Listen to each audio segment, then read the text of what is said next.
हम लोगों ने बताशा को जन्नत जाने का जरिया समझ लिया है। हम लोगों ने अखाड़ा और ताजिया को साल में एक बार निकालने को जन्नत जाने का जरिया समझ लिया है। नहीं है ये। तुमने लकड़ी को सोना समझ लिया है।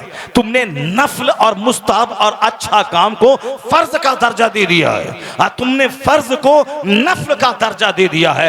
ये तुम्हारी मनमानी नहीं चलेगी। फर्ज फर्ज है, नफल नफल है। और आला हजरत लिखते हैं कि कोई कोई नफल कबूल नहीं होता जब तक कि बंदा फर्ज ना अदा करे। साहब 12वीं का जुलूस निकालना, 11वीं का बकरा ज़बह करना, मुहर्रम के खिचड़े पे फातिहा दिलाना, ये ताजियादारी, ये इमाम बाड़ा, ये फर्जी करबला, ये सब तो आला हजरत के फतवे की जबान में जो मुरव्वजा ताजियादारी तो हराम हराम हराम है। लेकिन जो काम जायज़ है, जैसे फातिहा दिलाना, महफिल मिलाद करना और जुलूस मोहम्मदी में निकलना, 11वीं का जुलूस निकालना, 11वीं का बकरा ज़बह करना, फातिहा दिलाना, मज़ारात पे अदब से हाजिरी देना, ये जो नवाफिल हम लोग कर रहे हैं, बतासा शकर पाला पे जो फातिहा दिलाते हैं, फातिहा, मिलाद, दरगाह, जुलूस मोहम्मदी, 11वीं का बकरा, मुहर्रम का खिचड़ा, मुहर्रम की सबील, जो हराम है तो हराम है, वह तो गुनाह ही गुनाह है। लेकिन जो जायज़ है, या अगर जायज़ है तो नफल है, अच्छा काम है। अगर कोई करेगा तो सवाब, नहीं करेगा तो कोई गुनाह नहीं। कोई करे महफिल मिलाद सवाब है, कोई नहीं करेगा तो कोई गुनाह नहीं। मुहर्रम का खिचड़ा पका के फातिहा दिला कि इमाम हुसैन की रूह को सवाब पहुंचाएगा, सवाब। अगर नहीं पहुंचाएगा कोई गुनाह नहीं। नफल के लिए दौड़ है। और जो फर्ज आजम है, रोजाना 5 टाइम नमाज पढ़ना फर्ज है। और आला हजरत कहते हैं कोई नफल कबूल नहीं होता। नफल मुअल्लक रहता है लटका हुआ जब तक कि फर्ज ना अदा करे। 1 लाख आदमी को इफ्तार कराने वाला अगर अपना रोजा नहीं रखता है, ये इफ्तार कराने की नेकी लटकी हुई रहेगी। 100 रुपए जिस पर ज़कात का फर्ज है, वह 1 करोड़ की मस्जिद तामीर कर दे। लेकिन जब तक ज़कात का 100 रुपया वो अदा नहीं करेगा, 100 करोड़ की मस्जिद वाली नेकी उसकी लटकी रहेगी। क्योंकि 100 करोड़ की मस्जिद तामीर करना नफल है और ज़कात का 1 टका जो हम पर फर्ज है उसका अदा करना फर्ज है। फर्ज फर्ज है, नफल नफल है। इसको मानना पड़ेगा। पता नहीं किसने लोगों को नफल को फर्ज का दर्जा दे दिया और फर्ज को साइड का दर्जा दे दिया। और हम मसलक के आला हजरत वाले हैं। यही मसलक के आला हजरत है। 50 आदमी को हर साल हज करवाओ। अपना हज अगर फर्ज है तो अपना नहीं करेगा, 1 लाख आदमी को हज करवाए, यह नेकी लटकी हुई रहेगी। और अपना हज करना फर्ज है, दूसरों को हज करवाना नफल है।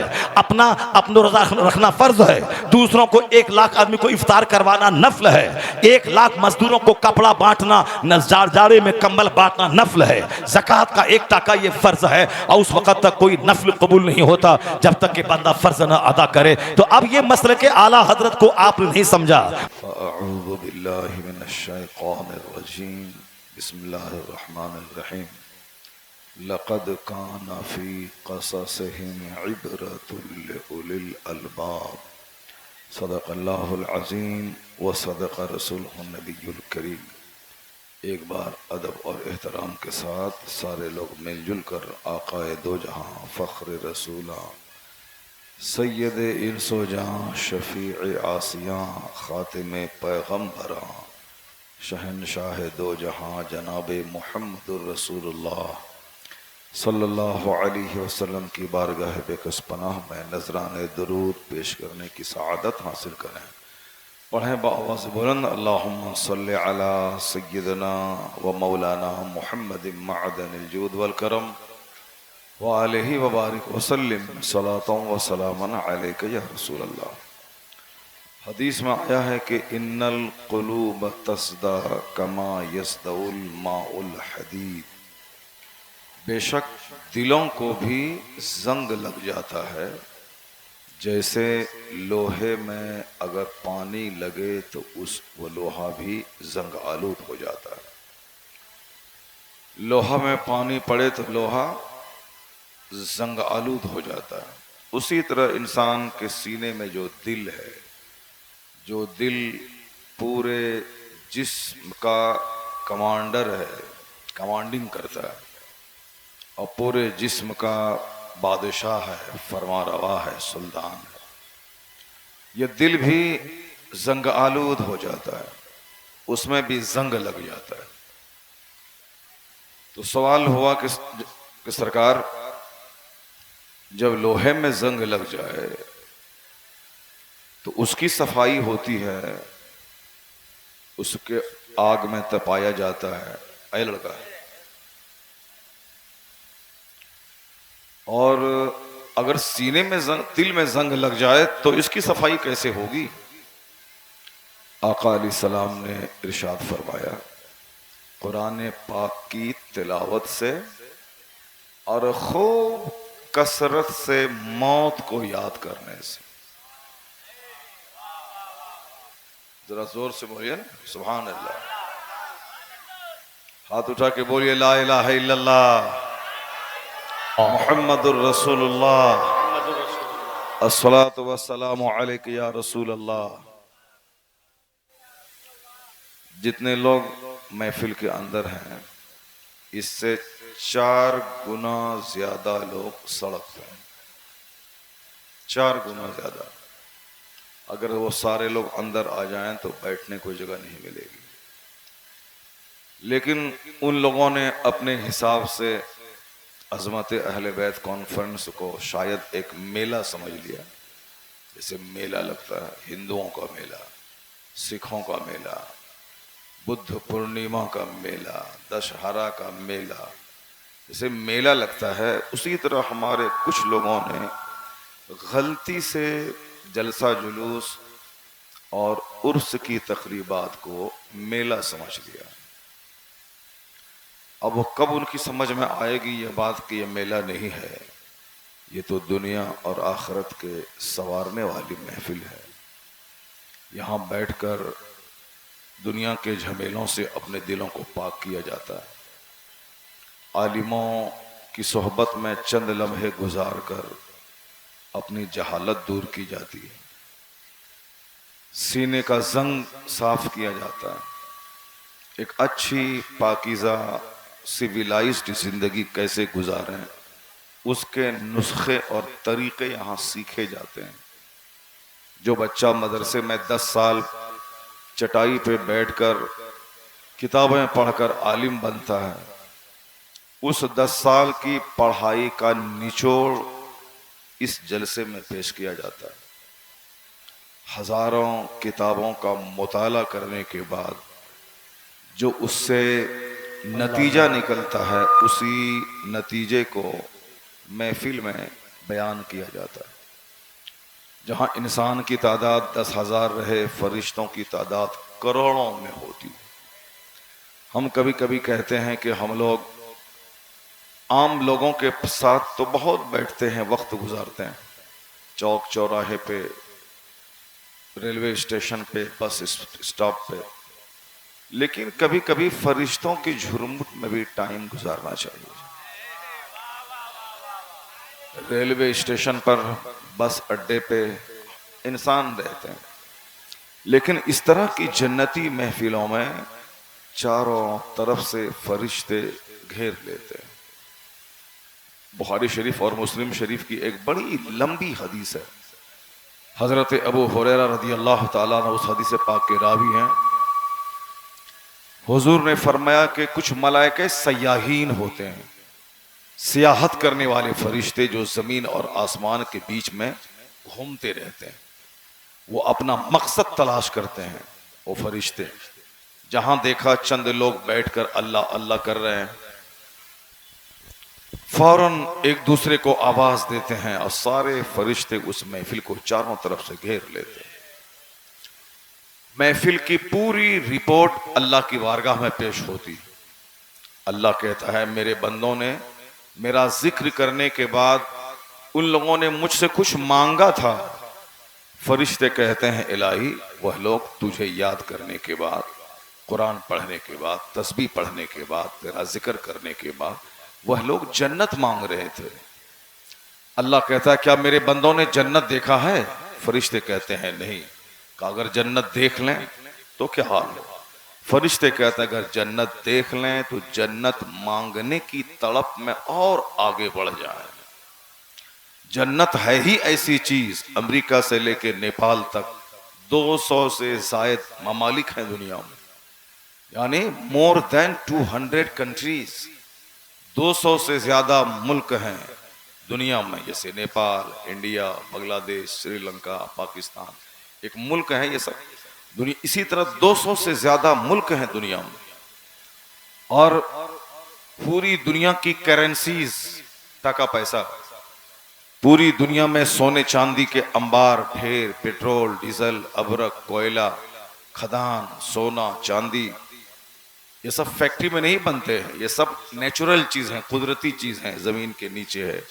पेट्रोल का भंडार, डीजल का भंडार, अबरक का भंडार, लोहे का, कोयला का भंडार, ये सब भंडार है। कहीं सोने का पहाड़ है। दुनिया और दुनिया में जो कुछ है, इतना जान ले, दुनिया और दुनिया में जो कुछ है, दुनिया में 200 से जायद ममालिक हैं, उन ममालिक के संसाधन हैं, उन ममालिक के वसाइल और रिसोर्सेज हैं, उन ममालिक का टका पैसा, करेंसीज हैं। दुनिया और दुनिया में जो कुछ है। एक हदीस सुनिए जिस जन्नत की बात फरिश्ते कहते हैं। हदीस में आया है कि मौज़अ सौतिन फिल जन्नह खैरुम मिनद दुनिया वमा फीहा। हम लोग चूंकि जन्नत की सच्चाई जानते नहीं है, हम लोग इतना ही जानते हैं कि छोटा सा घर हो, छोटी सी जमीन हो, एक छोटी सी गाड़ी खरीद ले। हमारी हैसियत, हमारी औकात इतनी ही है, हमारी जिंदगी का मकसद इतना ही है कि हम अरब ममालिक में जाएं, पैसे कमाएं, एक छोटा सा पुख्ते का घर बना लें, 1 एकड़ 2 एकड़ में 10 एकड़ जमीन खरीद लें, छोटी सी दुकान खरीद लें, छोटा सा मॉल बना लें। बस यही हमारा ड्रीम, हमारा ख्वाब, हमारा सपना, यही हमारा है। दुनिया और दुनिया में जो कुछ है, हदीस में आया है, आका फरमाते हैं कि जन्नत में एक बालिश्त जगह, एक बालिश्त, जिसको आप अपनी जबान में बित्ता कहते हैं, एक बालिश्त जगह जिसमें छोटा सा कोड़ा रखा जाता है। हुजूर फरमाते हैं एक बालिश्त जगह दुनिया और दुनिया में जो कुछ है उससे बेहतर है। मौज़अ सौतिन फिल जन्नह खैरुम मिनद दुनिया व मा फीहा। थोड़ी सी जगह कोड़ा रखने की जगह, एक बालिश्त जगह, एक हाथ जगह जन्नत में है, दुनिया और दुनिया में जो कुछ है उससे बेहतर है। और हुजूर ने जो कहा सच है। हुजूर ने कहा अल्लाह है, हमने मान लिया। आका ने कहा कि मरने के बाद क़यामत कायम होगी, हिसाब किताब होगा, हमने यकीन कर लिया। हुजूर ने कहा कि कुरान अल्लाह की किताब है, हमने यकीन किया। हुजूर ने कहा यह दुनिया सब कुछ नहीं है, यह दुनिया तो बिल्कुल एक छोटी सी जगह है, आखिरत तो अपार समंदर की मानिंद है, हमने मान लिया। हमने सब कुछ तस्लीम किया जो कुछ हुजूर ने कहा। नमाज, रोजा, हज, ज़कात फर्ज है, हमने मान लिया। अल्लाह है, फरिश्ते हैं, हमने मान लिया। जब सब कुछ बगैर देखे हमने मान लिया, हमने फरिश्तों को नहीं देखा, हमने जन्नत को नहीं देखा, हमने आखिरत को नहीं देखा, मगर हुजूर ने कहा, हमने ब्लाइंडली आंख बंद करके मान लिया। तो हुजूर ने यह भी कहा है कि दुनिया में थोड़ी सी जगह, जन्नत में थोड़ी सी जगह, ये दुनिया 200 से ज्यादा ममालिक, सोने चांदी का पहाड़, ये सबसे बेहतर जन्नत में एक बालिश्त जगह है। अब अगर ये हदीस बंदों के दिमाग में उतर जाए, वो सारी दुनिया को हेज समझेगा, दुनिया की कोई हैसियत उसके सामने नहीं होगी। वो इस दुनिया को कमाने के लिए कभी नमाज नहीं छोड़ेगा, वो इस दुनिया के हासिल करने के लिए कभी झूठ नहीं बोलेगा, वो इस जलील सी दुनिया को हासिल करने के लिए वो वसी जन्नत को कभी दांव पे नहीं लगाएगा। क्योंकि हम लोग दूसरों का मुंह देखते हैं, मेला देखते हैं, ठेला देखते हैं, मस्जिद कम देखते हैं, बाजार ज्यादा देखते हैं, आलिमों की गीबत करते हैं, आलिमों से चिढ़ते हैं। क्योंकि जन्नत की बात बताने वाले आलिम हैं, आखिरत की बात बताने वाले आलिम हैं। कभी कोई डीएम, इंजीनियर, प्रोफेसर, डॉक्टर ने आखिरत की, जन्नत की कभी बात कर भी लिया उन्होंने उर्दू जबान में कोई किताब पढ़ने के बाद, तो बस एक छोटा सा झोंका आया, बोला, चल दिया। सबकी तवज्जो दुनिया पे होती है, पढ़िए, लिखिए, डॉक्टर बनिए, इंजीनियर बनिए, मास्टर बनिए, दारोगा बनिए, अरबपति बनिए, विधायक बनिए, सांसद बनिए, प्रधानमंत्री बनिए, सबकी तवज्जो सिर्फ दुनिया पे होती है। मैं डॉक्टर बन जाऊं, इंजीनियर बनूं, हिंदुस्तान का प्रधानमंत्री मैं बन जाऊं, अमेरिका का प्रेसिडेंट बन जाऊं, ये सारी चीजें दुनिया है। और दुनिया आज है, कल खत्म। जैसे आपके नेपाल में आज से 25 साल पहले जो थे आज नहीं, आज जो कुर्सी पर हैं वो 2-4 साल के बाद नहीं रहे। हमारे हिंदुस्तान में इंदिरा गांधी थी, वो नहीं रही। उनका बेटा राजीव गांधी प्रधानमंत्री था, वो आज दुनिया में नहीं है। पीवी नरसिम्हा राव थे, वो नहीं है। बीपी सिंह थे, वो नहीं है। चंद्रशेखर थे, वो नहीं है। कोई नहीं है। तो जो आज हैं वो भी 2-4 साल के बाद नहीं रहेंगे, कोई नहीं रहेगा। हर पैदा होने वाला मरने के लिए ही पैदा होता है, ये सबको मालूम है। हर पैदा होने वाला मरने के लिए ही पैदा होता है। अगर सारे लोग जिंदा रहते तो आपका ये गांव रहने की जगह नहीं दे पाता। इतने लोग यहाँ रहे, पैदा हुए, 10-20-50 साल रहे, मर गए, चले गए। कहां चले गए वह लोग? कहां चले गए? वह लोग अपने अंजाम को पहुंच गए। वह लोग, जन्नत इतनी बड़ी है कि यह दुनिया जो आज हमारी दुनिया है, जिसमें 200 से ज्यादा ममालिक हैं, इस तरह के करोड़ों ममालिक जन्नत में समा सकते हैं। जहन्नम इतना बड़ा है, जन्नत से भी बड़ा जहन्नम है। इस तरह की करोड़ों दुनिया जहन्नम में समा सकती है। और जन्नत में तो करोड़ में कोई एक जाएगा, और जहन्नम में तो थोक का थोक आदमी जाएगा। जैसे जलसा में अभी यहाँ 200 आदमी हैं, अब बाजार में घूमने वाला, दूसरों का मुंह देखने वाला, दूसरों की बहू बेटी को तकने वाला, दूसरों की बहू बेटी का मुंह देखने वाला, हम उसकी बहू बेटी का मुंह देखते हैं, हमारी बहू बेटी का मुंह कोई दूसरा देखता है। यही तो है। अपनी माँ अच्छी नहीं लगती, दूसरों की माँ अच्छी लगती है।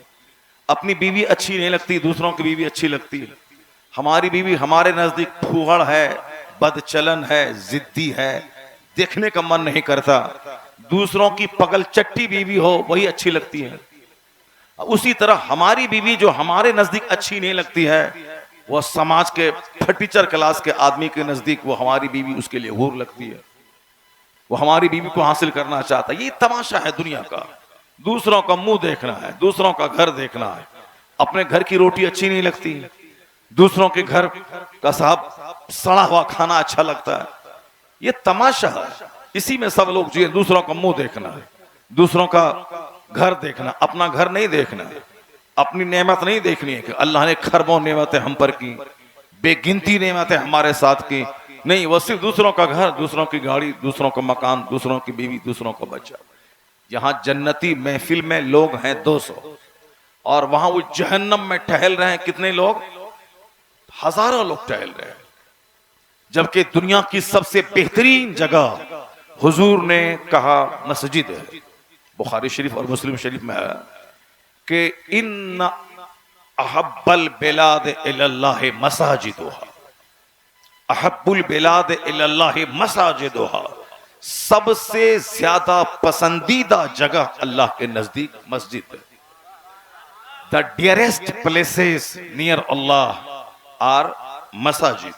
अल्लाह के नजदीक सबसे ज्यादा डियरेस्ट, सबसे ज्यादा लिविंग, सबसे ज्यादा पसंदीदा जगह मस्जिद है। जहां बैठना, जहां एतकाफ की नीयत से सो जाना, सारी चीजें भलाइयों से भरी हुई।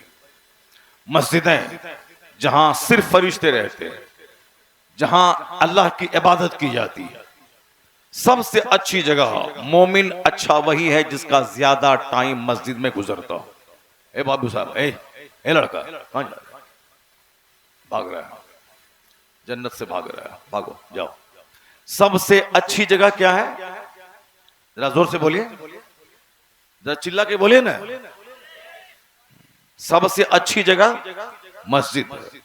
हुजूर कहते हैं, सरकार की हदीस है, सरकार फरमाते हैं वो अब Gajul बिलाद इलल्लाह अस्वाकुहा, the most unpleasant places, सबसे ज्यादा नापसंदीदा जगह जो अल्लाह को है वो बाजार है। जिसने इस कायनात को पैदा किया है, उस अल्लाह के नजदीक सबसे ज्यादा नापसंदीदा जगह बाजार है, सबसे ज्यादा नापसंदीदा जगह। बुजुर्गों ने कहा है कि अक्लमंद है वह जो बाजार सबसे लास्ट में जाए। सामान तो खरीदना है, सब्जी चावल मछली गोश्त, तो सबसे आखिर में बाजार जाए और सबसे पहले बाजार से आ जाए। अक्लमंद है वो जो सबसे लास्ट में बाजार जाए और जल्दी से सामान खरीदे और सबसे पहले आ जाए। और अक्लमंद है वो जो मस्जिद सबसे पहले जाए और सबसे आखिर में मस्जिद से आए।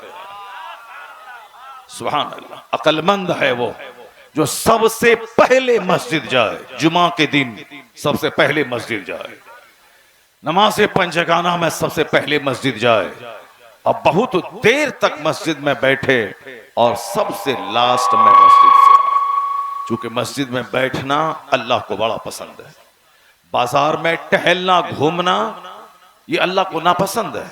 नापसंदीदा जगह है बाजार, जहां झूठ बोला जाता है, जहां दूसरों को धोखा दिया जाता है, जहां माल में हेरा फेरी की जाती है, ऐब छुपा के बेचा जाता है, जहां शोर हंगामा होता है।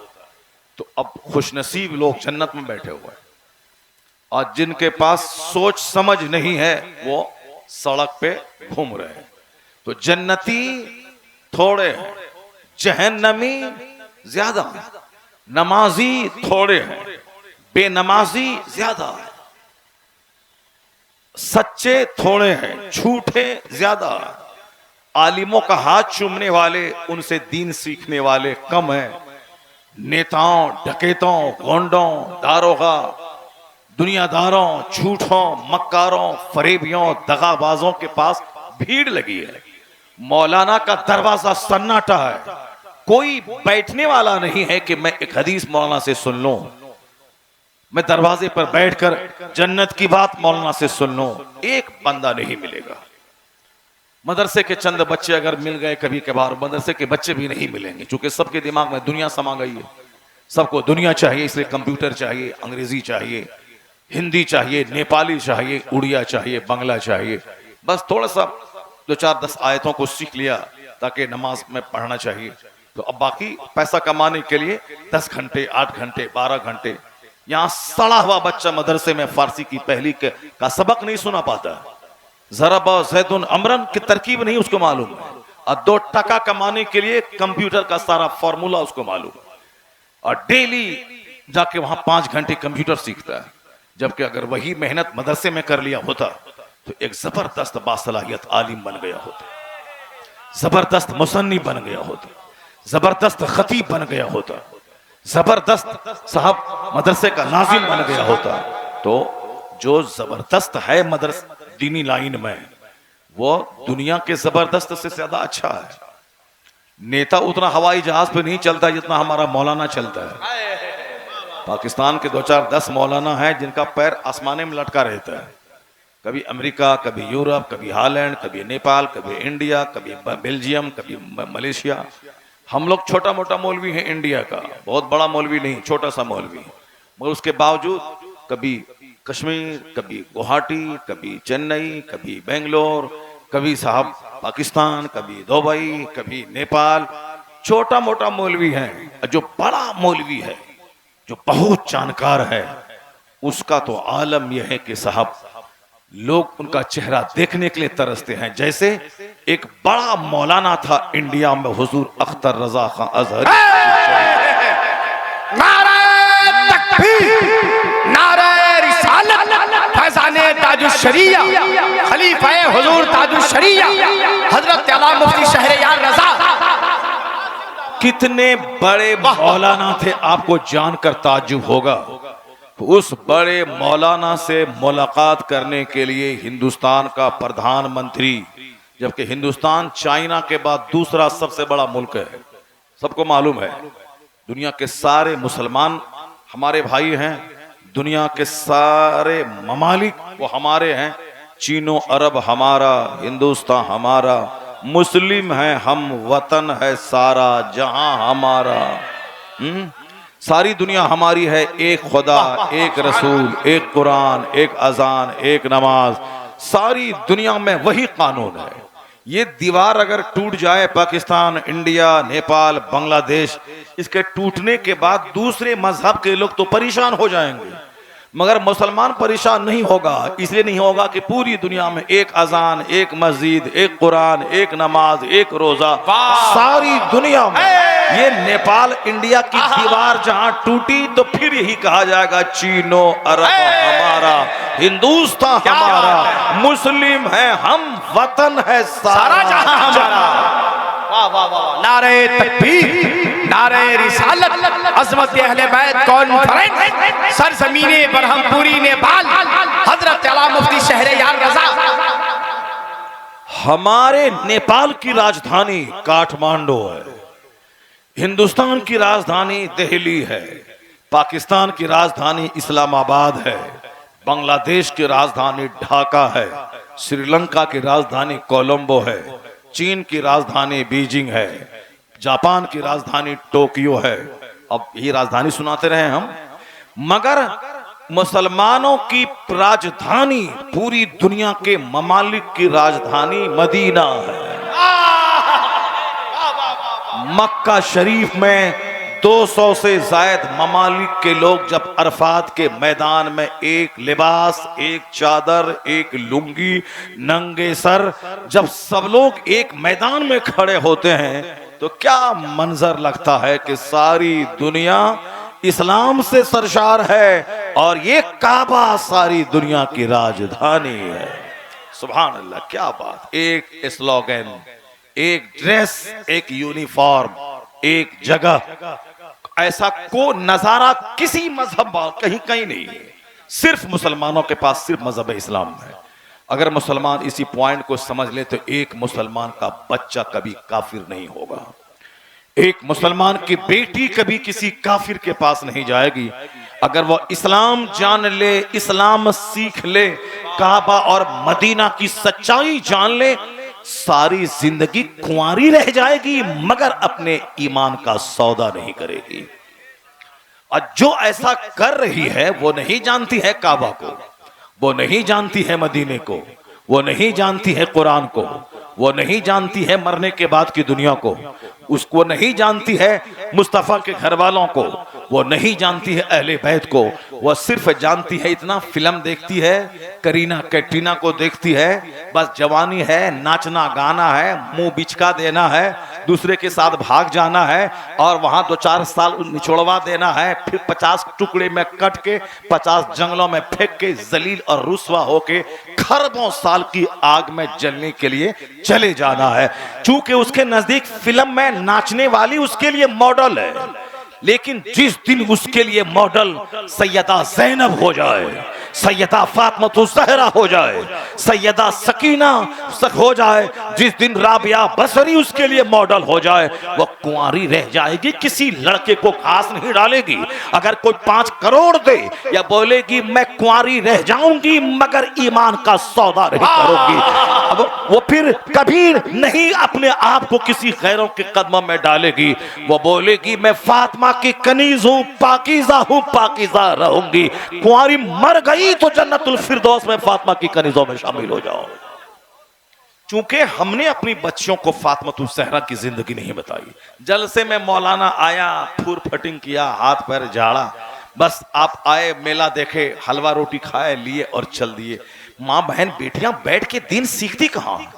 आप अपने घर में चर्चा नेक लोगों का करते कहां हैं? ये तो मौलवी साहब बेचारा है, जुमा के दिन कहता है जन्नत जाओ, ईदैन में कहता है जन्नत की तैयारी करो, जलसा में माइक लगा के, सामियाना लगा के 10 आदमी को बोला के कहता है, गाली सुन के लोग कहते हैं कि ये हराम खा रहा है, जलसा का पैसा बटोर के अपना खाएगा, मदरसा चला के अपना खाएगा, ये मौलवी साहब अपना खाता है। आप गाली देते हैं, ये आपको दीन का पैगाम सुनाता है, ये आपको हराम हलाल की बात बताता है। आप उनकी जगह छीनते हैं कि मस्जिद में नहीं रहने देंगे। वो कभी नहीं बोला कि तुम नमाज मत पढ़ो, तुम्हारे लिए ठीक है, आप उसकी जगह खाते हैं। वो आपको बोलता है नमाज छोड़ना हराम है, नमाज पढ़ो। आप उसको सताते हैं मगर वो आपको जन्नत में जाना देखना चाहता है, जन्नत का रास्ता बताता है। इस रूए जमीन पर शुभ चिंतक खैर खा करो अगर कोई वाहिद करो है वो उलमा की जमात है, वरना दूसरों को हम ठगते हैं तो वो हमको ठगता है। दूसरों को हम धोखा देते हैं, वो हमको धोखा देता है। अगर हम किसी के साथ झूठ बोलते हैं, वो मेरे साथ झूठ बोलता है। लेकिन यही गिरोह है उलमा का कि आप इनको ठगते हैं। ये नहीं बोलता है कि बगैर वजू की नमाज पढ़ लो हो जाएगा। आप इनको मस्जिद से भगाते हैं, ये नहीं बगैर वजू की नमाज पढ़ाता चलो सारा मोहल्ला वाला जहन्नम में जाए, हमने बगैर वजू की नमाज पढ़ा दिया है, जाओ तुम सबके सब जहन्नम में। नहीं करता है, वो अल्लाह से डरता है। आप उनको भगाते हैं मगर वो कहता है ये हराम है, ये हलाल है, ये जायज है, ये नाजायज है, ये लीगल है, ये इल्लीगल है। आप इनको सताते हैं, ये आपको जहन्नम से बचाने की कोशिश कर रहा है। नारे तकबीर, बुलंद आवाज से नारे तकबीर, नारे रिसालत, मजहब इस्लाम, हजरत आला मुफ्ती शहरयार रजा साहब किबला। तो मैं कह रहा था कि मौलाना बनना कोई नहीं चाहता। हिंदुस्तान का एक बड़ा मौलाना पीवी नरसिम्हा राव, जो हिंदुस्तान का वजीर आजम था, 7 घंटे तक बरेली के सर्किट हाउस में बैठा रहा। सर्किट हाउस मतलब सरकारी गेस्ट हाउस, जहां सरकारी मेहमान ठहरते हैं। सर्किट हाउस में 7 घंटे तक दुनिया के दूसरे नंबर का सबसे बड़ा मुल्क इंडिया, और आज की तारीख में सबसे पहला मुल्क दुनिया का। अब चाइना की आबादी कम हो गई, हिंदुस्तान की आबादी पूरी दुनिया में सबसे ज्यादा है, यानी 140 करोड़ की आबादी हो गई हिंदुस्तान की। अब हिंदुस्तान पूरी दुनिया का सबसे बड़ा इकलौता मुल्क हो गया। वहां का प्रधानमंत्री 7 घंटे तक, जिसका एक एक मिनट कीमती होता है। हम लोग तो एक दिन में एक जलसा पढ़ते हैं, कभी कभी 2 जलसा पढ़ते हैं, मगर भारत का प्रधानमंत्री कभी कभी एक दिन में 10 प्रोग्राम अटेंड करता है। आधा घंटा यहाँ, आधा घंटा वहाँ, 1 घंटा वहाँ, 2 घंटा वहाँ, कभी कश्मीर, कभी चेन्नई, कभी बेंगलोर। इलेक्शन के मौके पर वो 10-10 सभाओं को संबोधित करते हैं। अब जरा समझ सकते हैं कि पूरी दुनिया के सबसे बड़े मुल्क का वजीर आजम, एक एक मिनट उसके नजदीक कीमती है। वह 7 घंटे तक बरेली में बैठा रहा ताकि ताजुश शरिया से मुलाकात हो जाए। मगर मेरा वो शेख, जिसके इंतजार में दुनिया के सबसे बड़े मुल्क का प्रधानमंत्री 7 घंटे बैठा रहा, वो शेख ये कहकर मिलने से इनकार कर गया कि हमें दीन की खिदमत से फुर्सत कहां है कि वजीर आजम से मुलाकात करो। ये है आला हजरत, ये है आला हजरत का खानदान, और ये है एक आलिम रब्बानी की अजमत और इज्जत। ताजुश शरिया ने इल्म हासिल किया तो सारी दुनिया अपनी पलकों पे बैठा लिया। यहां तक कि वजीर आजम इंतजार करता रहा, आपने उससे मिलना गवारा नहीं किया। कभी अमेरिका, कभी यूरोप, कभी हॉलैंड, कभी नॉर्वे, कभी कनाडा, कभी बेल्जियम, कभी मलेशिया, कभी सिंगापुर, पूरी दुनिया घूमते रहे। दुनिया की सबसे अहम तरीन शख्सियतों में 35वें नंबर पे सरकार ताजुश शरिया का नाम था कि दुनिया के 1200 करोड़ लोगों में जो सबसे ज्यादा वेटी, सबसे ज्यादा वजनी, सबसे ज्यादा लाखों करोड़ों को अपनी बात पे घुमाने वाला वजनी शख्सियतों में एक नाम सरकार ताजुश शरिया का था। अब आप समझ सकते हैं कि मौलाना बनने का कितना फायदा होता है। लेकिन हमारा बच्चा पढ़ता ही नहीं है, वो computer, English, physics, chemistry, biology, ठीक है वो भी पढ़ना चाहिए, कोई दिक्कत की बात नहीं है। लेकिन अगर जितनी मेहनत वहां कर रहा है 2 टका कमा के 2 रोटी खाने के लिए, फिजिक्स केमिस्ट्री पढ़ने के बाद जन्नत तो नहीं जाएगा, अंग्रेजी कंप्यूटर सीखने के बाद जन्नत तो नहीं जाएगा। लेकिन अगर उतनी मेहनत वो हदीस याद करने में कर लिया होता तो फिर क्या होता, जन्नती बन जाता, जन्नत का मुज्दा उसको मिल गया होता। लेकिन चूंकि सबके दिमाग में दुनिया बसी हुई है, इसलिए मैंने ये हदीस आपको सुनाया कि दुनिया और दुनिया में जो कुछ है उससे बेहतर है जन्नत में एक बालिश्त जगह।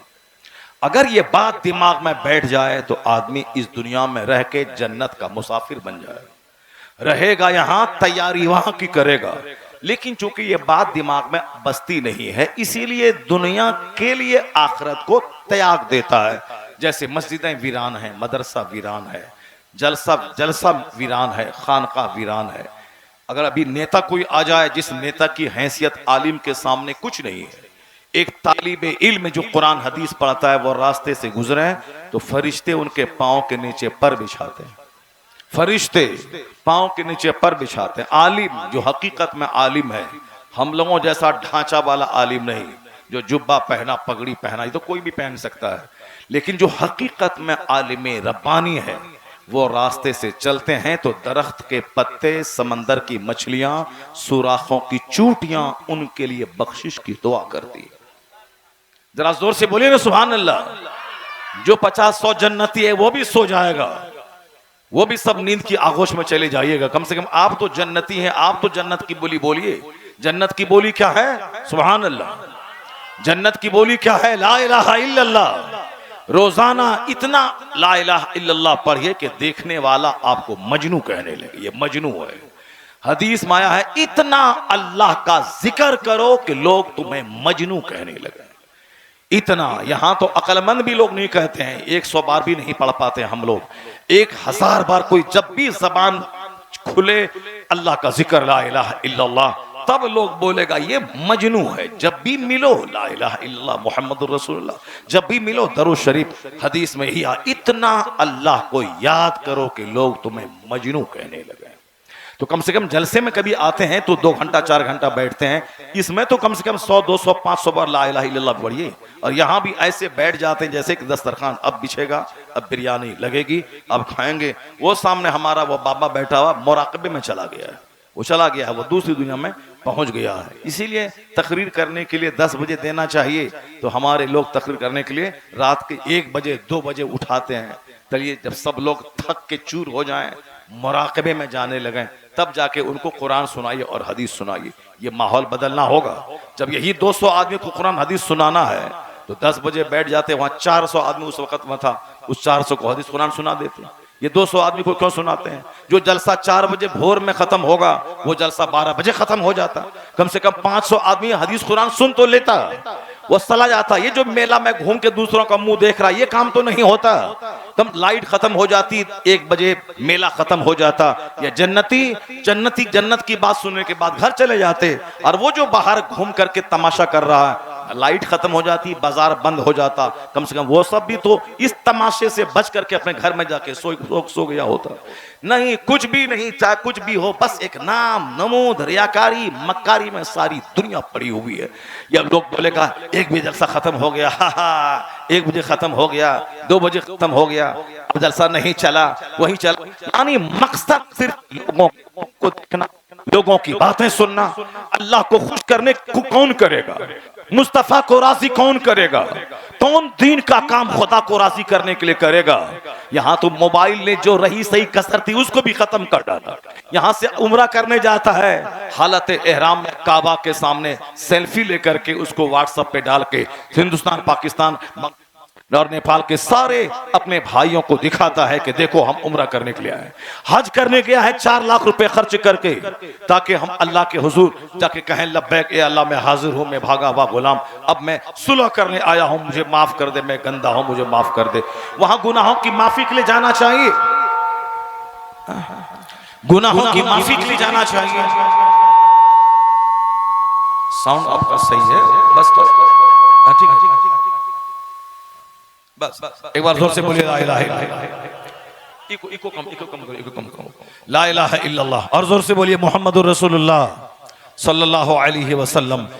लोग जाते हैं मदीना तैयबा हुजूर के रोजे पे सलाम पेश करने के लिए, वहां जाके सिर्फ वीडियो बनाता है, सलाम नहीं पेश करता। मैंने अपनी आंखों से देखा एक आदमी को, वो अब ऐसा नहीं कि वीडियो बनाता हुआ आ रहा है, अब जाली शरीफ के पास पहुंचा तो अब हाथ बांध करके कहे अस्सलातु वस्सलाम अलैका या रसूलुल्लाह, फिर वहां से आगे बढ़े तो वीडियो बनाने लगे। नहीं, मैंने रोज़े रसूल पे अपनी आंखों से देखा, वीडियो बनाता हुआ आया, वीडियो बनाता हुआ गेट से निकल गया। अब बताए, जहां जुनैद और बायजीद जैसे बुजुर्ग सांस रोक कर हाजिरी देते हैं, कहीं सांस चलने की आवाज हुजूर तक न पहुंच जाए, वहां इबादत बर्बाद हो जाएगी। ला तरफऊ अस्वातकुम फौक सौती नबी, नबी की आवाज पे आवाज बुलंद मत करो। वह लोग जो आवाज बुलंद करते हैं उसके अमाल बर्बाद हो जाते हैं, उसको इसका एहसास तक नहीं होता। कैसे सीना मर गया आदमी का, जहां जुनैद बायसी जैसे बुजुर्ग सांस रोक के हाजिरी दें, और वहां आज का आदमी वीडियो बनाता है। खाने काबा, जहां ज़ैनुल आबिदीन इमाम हुसैन के शहजादे जब खाने काबा को देखते थे गश खा के गिर जाते थे, बेहोश हो जाते थे, खाने काबा के जलाल की ताब नहीं ला सकते थे, अल्लाह के डर से बेहोश हो जाते थे। कौन?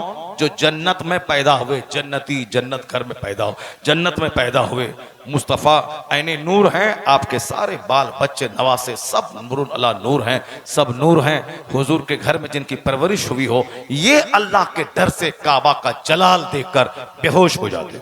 और वहां जाके हमारे जैसा आदमी सेल्फी ले रहा है, सिर्फ दूसरों को दिखाना है और दूसरों को सुनाना है, दूसरों को दिखाना है, दूसरों को सुनाना है, अपने को जहन्नम में डाल देना। 4 लाख खर्चा करके जहन्नम जाने का सामान किया है और दूसरों को सेल्फी दिखाना है कि हम हज करने आए हैं, हम अरफात में खड़े हैं, हम मुजदलफा में खड़े। क्यों ऐसी बातें कर रहा है? पैसा तुम खर्च किया है, फर्ज तुम अदा कर रहा है, दूसरों को दिखाने की चाहत करके पूरे 4 लाख को बर्बाद भी कर रहा है और हज जैसा फर्ज उससे, उसकी बरकतों से महरूम रह रहा है। बस एक हदीस सुनाते हैं, फिर अजमत अहले बैत की तरफ लौट के हम आते हैं। मैंने जो कुछ कहा है, जलसे की अहमियत, आलिम की अहमियत, या दीनी मजलिसों की अहमियत, जन्नत की अहमियत, ये जो दुनियादार क्या कर रहे हैं, मैंने अभी 10-20 मिनट में ही समझाया है। हालात जिस तरह के बन गए हैं उसी तरह, बस जब बात छिड़ गई है मैं इसको मुकम्मल करूं, फिर मैं तकरीर शुरू करता हूं, अजमत अहले बैत की बात करता हूं, अक्लमंद की आंखें खुलने की बात करता हूं। आप ये मत समझ लिए कि मौलाना साहब ये 2-4 हदीस सुना करके अब तकरीर खत्म करने वाले हैं, ऐसा नहीं है साहब। चले जाइएगा तो फिर भी हम तकरीर खत्म नहीं करेंगे, हम सुनाएंगे खूंटा को, हम सुनाएंगे जो अल्लाह का फरिश्ता यहाँ बैठा हुआ है 1 लाख, उसको हम सुनाएंगे। आप लोगों के मन में भी अगर बाहर घर जाने, सोने और घूमने की बात आ रही है तो कोई रोक नहीं पाएगा आपको, मगर आप इतना जान लीजिए कि जिस महफिल में आप बैठे हैं, आप जन्नत की क्यारी में बैठे हैं, फरिश्तों की झुरमुट में बैठे हैं, और समझे कि बहुत बड़ा मुज्दा और बशारत फरिश्ते आपको सुनाने वाले हैं। नहीं सुनी आपने बुखारी की लंबी हदीस की शरह के फरिश्ते कहते हैं इलाही वो जन्नत को देख लें तो और जन्नत की तड़प में आगे बढ़ जाएं। अल्लाह कहता है किससे पनाह मांग रहे थे? कहा जहन्नम से। कहा जहन्नम की आग को देखा है? दुनिया का जहन्नम का सबसे अदना अजाब, आग का जूता पांव में पहना दिया जाएगा, असर ऐसा खोलेगा जैसे आग में कढ़ाई में तेल खोल रहा हो। वो समझेगा कि सबसे बड़ा खतरनाक अजाब मुझको हो रहा है, हालांकि सबसे कम तर दर्जे का अजाब उसको हो रहा होगा। जब अदना अजाब आग का जूता पहना दिया जाए, सर खोले, तो जो बड़ा बड़ा अजाब है काफिरों पे, मुशरिकों पे, शराबियों पे, पापियों पे, जानियों पे, बेनमाजियों पे, एक वक्त की नमाज छोड़ना हराम और गुनाह कबीरा है।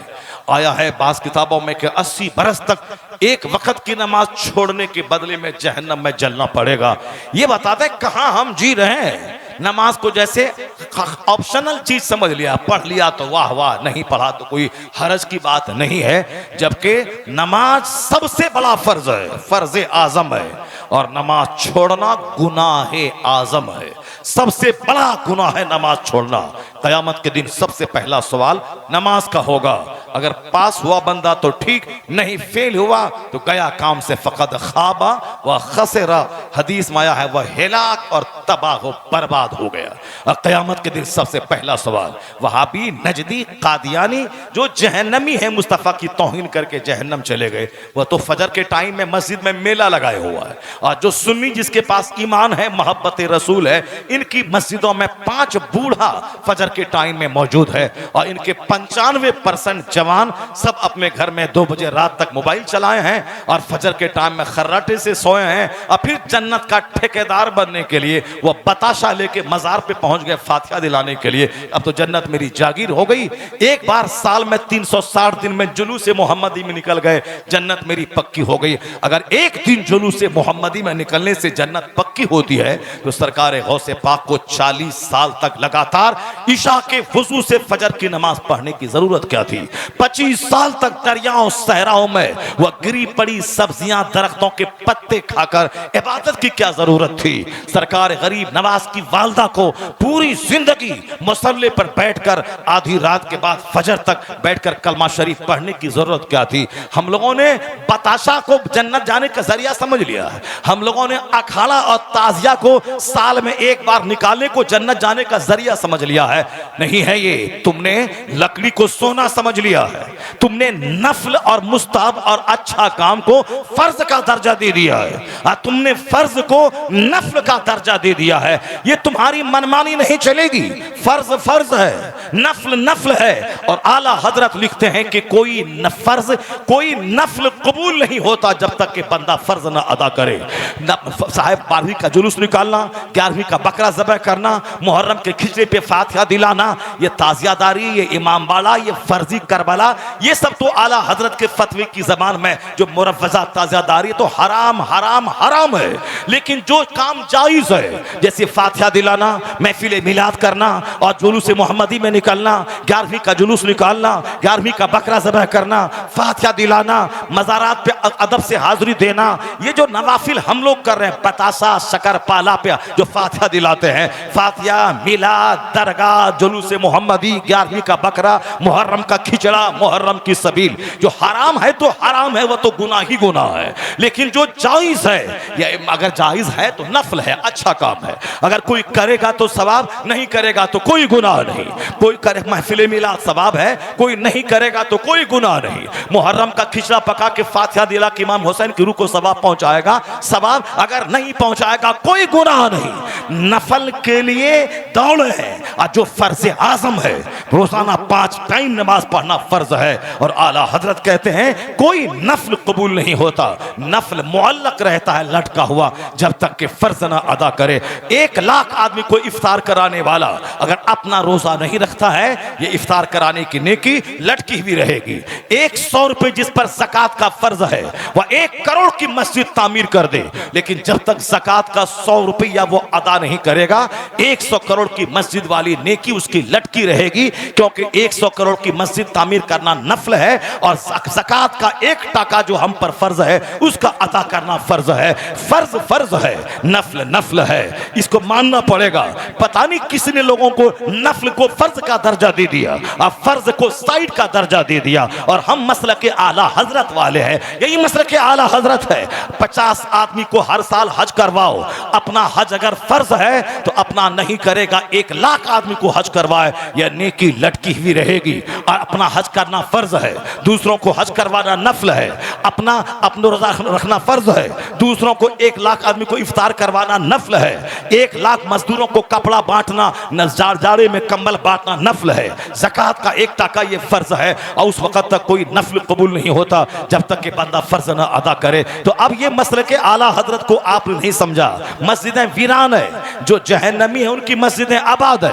फजर के टाइम में जुमा जैसा मंजर रह रहा है, और यहाँ जो सुन्नी है उसकी मस्जिदों में 5 दांत टूटा बूढ़ा है। क्यों? हमने मिलाद, फातिहा, क़याम, चादर, गागर पे हमने खिताब किया है, इसीलिए मज़ारात पे भीड़ है, मस्जिदें उजड़ी हुई हैं। और उन लोगों ने हदीस कुरान पढ़ पढ़ कर अपनी पब्लिक को नमाज, रोजे, हज और ज़कात की फर्जियत पे खिताब किया है। इसलिए उनका लूला, लंगड़ा, अपाहिज, गूंगा, पागल सब मस्जिद में भरा हुआ है। ए सुन्नी, तुम्हें गौर करना पड़ेगा, आखिर कहाँ हमसे चूक हुई है, कहाँ मुझसे खता हुई है। जो चीज नफल है उसको नफल की तरह बोलना होगा, और जो फर्ज है उसको फर्ज की तरह बोलना होगा। नफल पे 10 मिनट बोलना है तो फर्ज पे 50 मिनट बोलना होगा, क्योंकि जो इंपॉर्टेंट है इंपॉर्टेंट है। यही फर्क है समझने का कि जिन लोगों ने कहा मिलाद हराम है वो भी जहन्नम का रास्ता चुना, जो बोला फातिहा हराम है वो भी जहन्नम का रास्ता चुना है, जो कहता है जुलूस मोहम्मदी हराम है वो भी जहन्नम का रास्ता चुना है, और जो कहता है नमाज रोजे की क्या जरूरत है,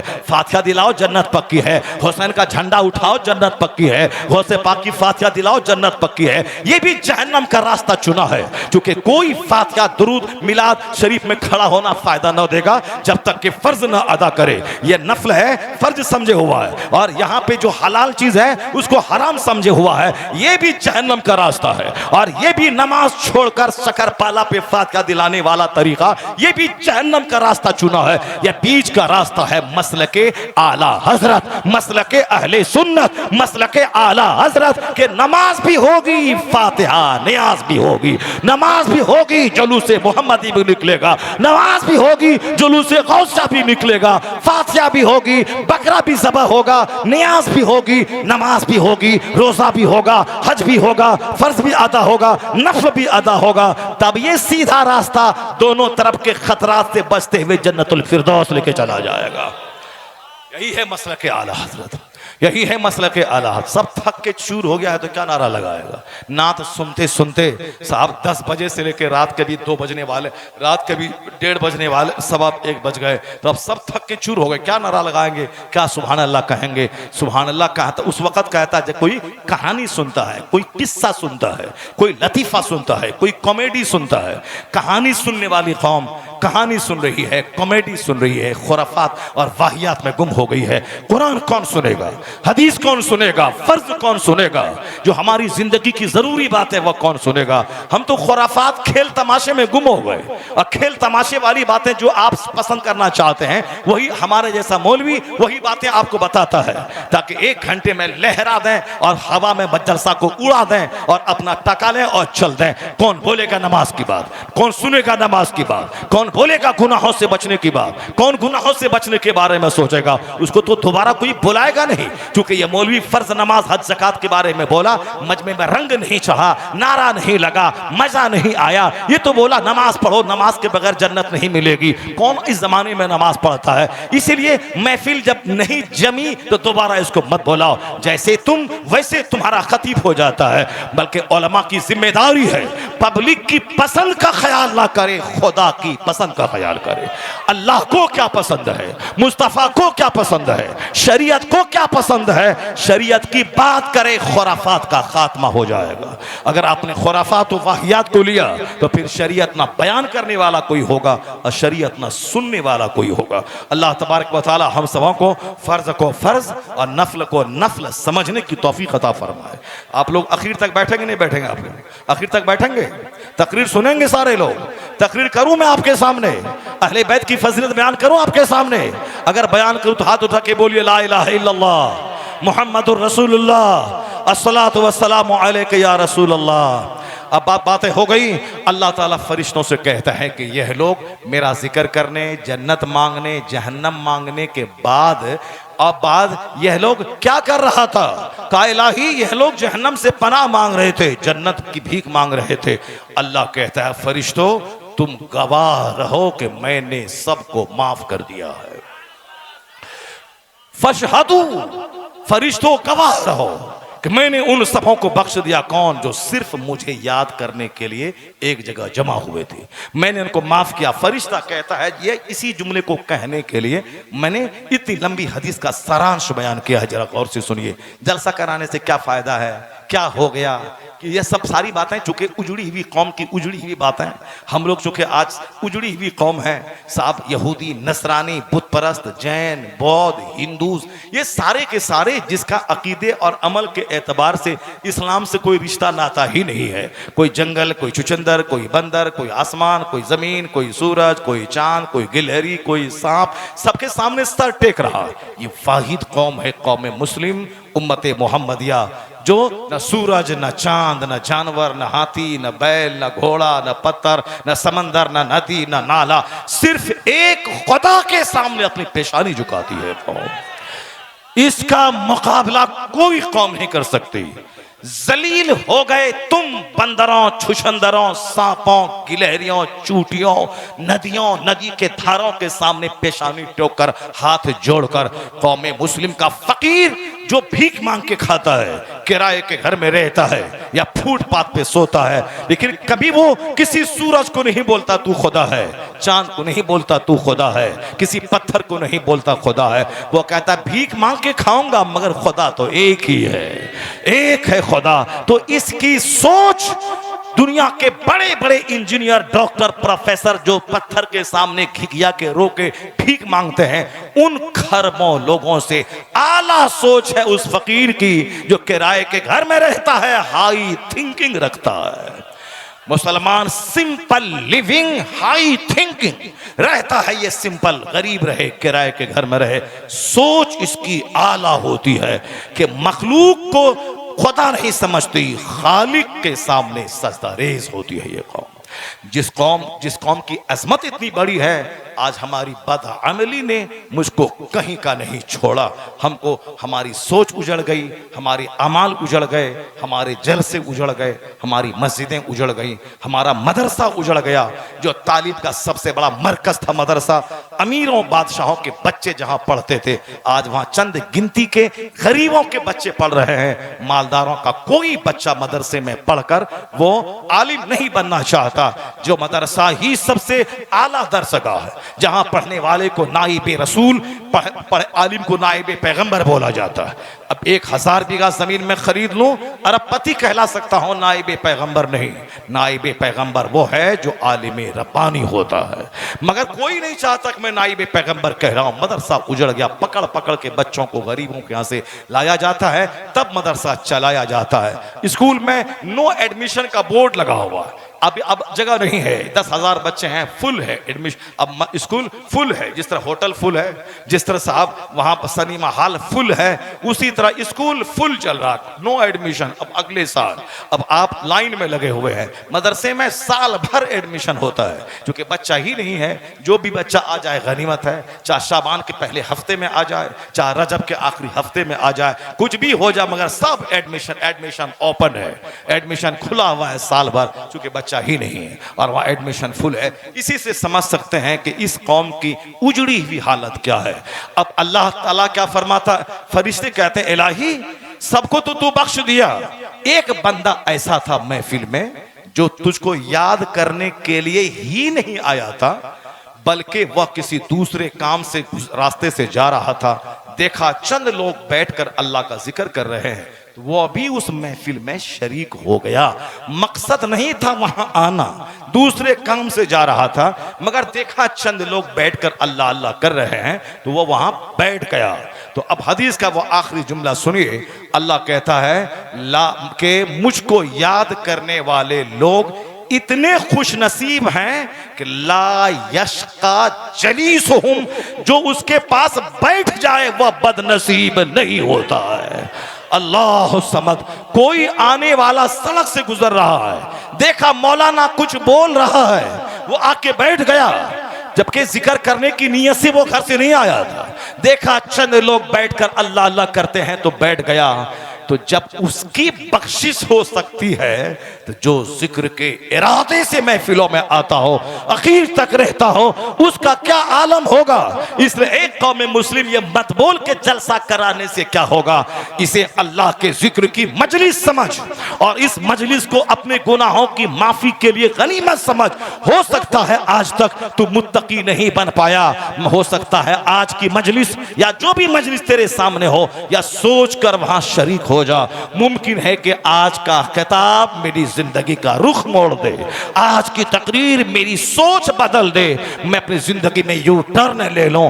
बस परसों से आदमी तौबा कर रहा था, तौबा पे कायम नहीं रहता था, हो सकता है आज की तौबा हमारी जिंदगी दुरुस्त करने के लिए काफी हो जाए। इस नुक्ते नजर से अगर जलसे को आप देखेंगे, कभी नहीं बोलेंगे कि जलसा कराने से क्या फायदा है। जहां करोड़ों रुपए शादी में बर्बाद हो रहे हैं, करोड़ों रुपए शादी ब्याह की गलत और घिनौनी रस्म रिवाज में खराब हो रहे हैं, उसके बारे में कोई नहीं बोलता।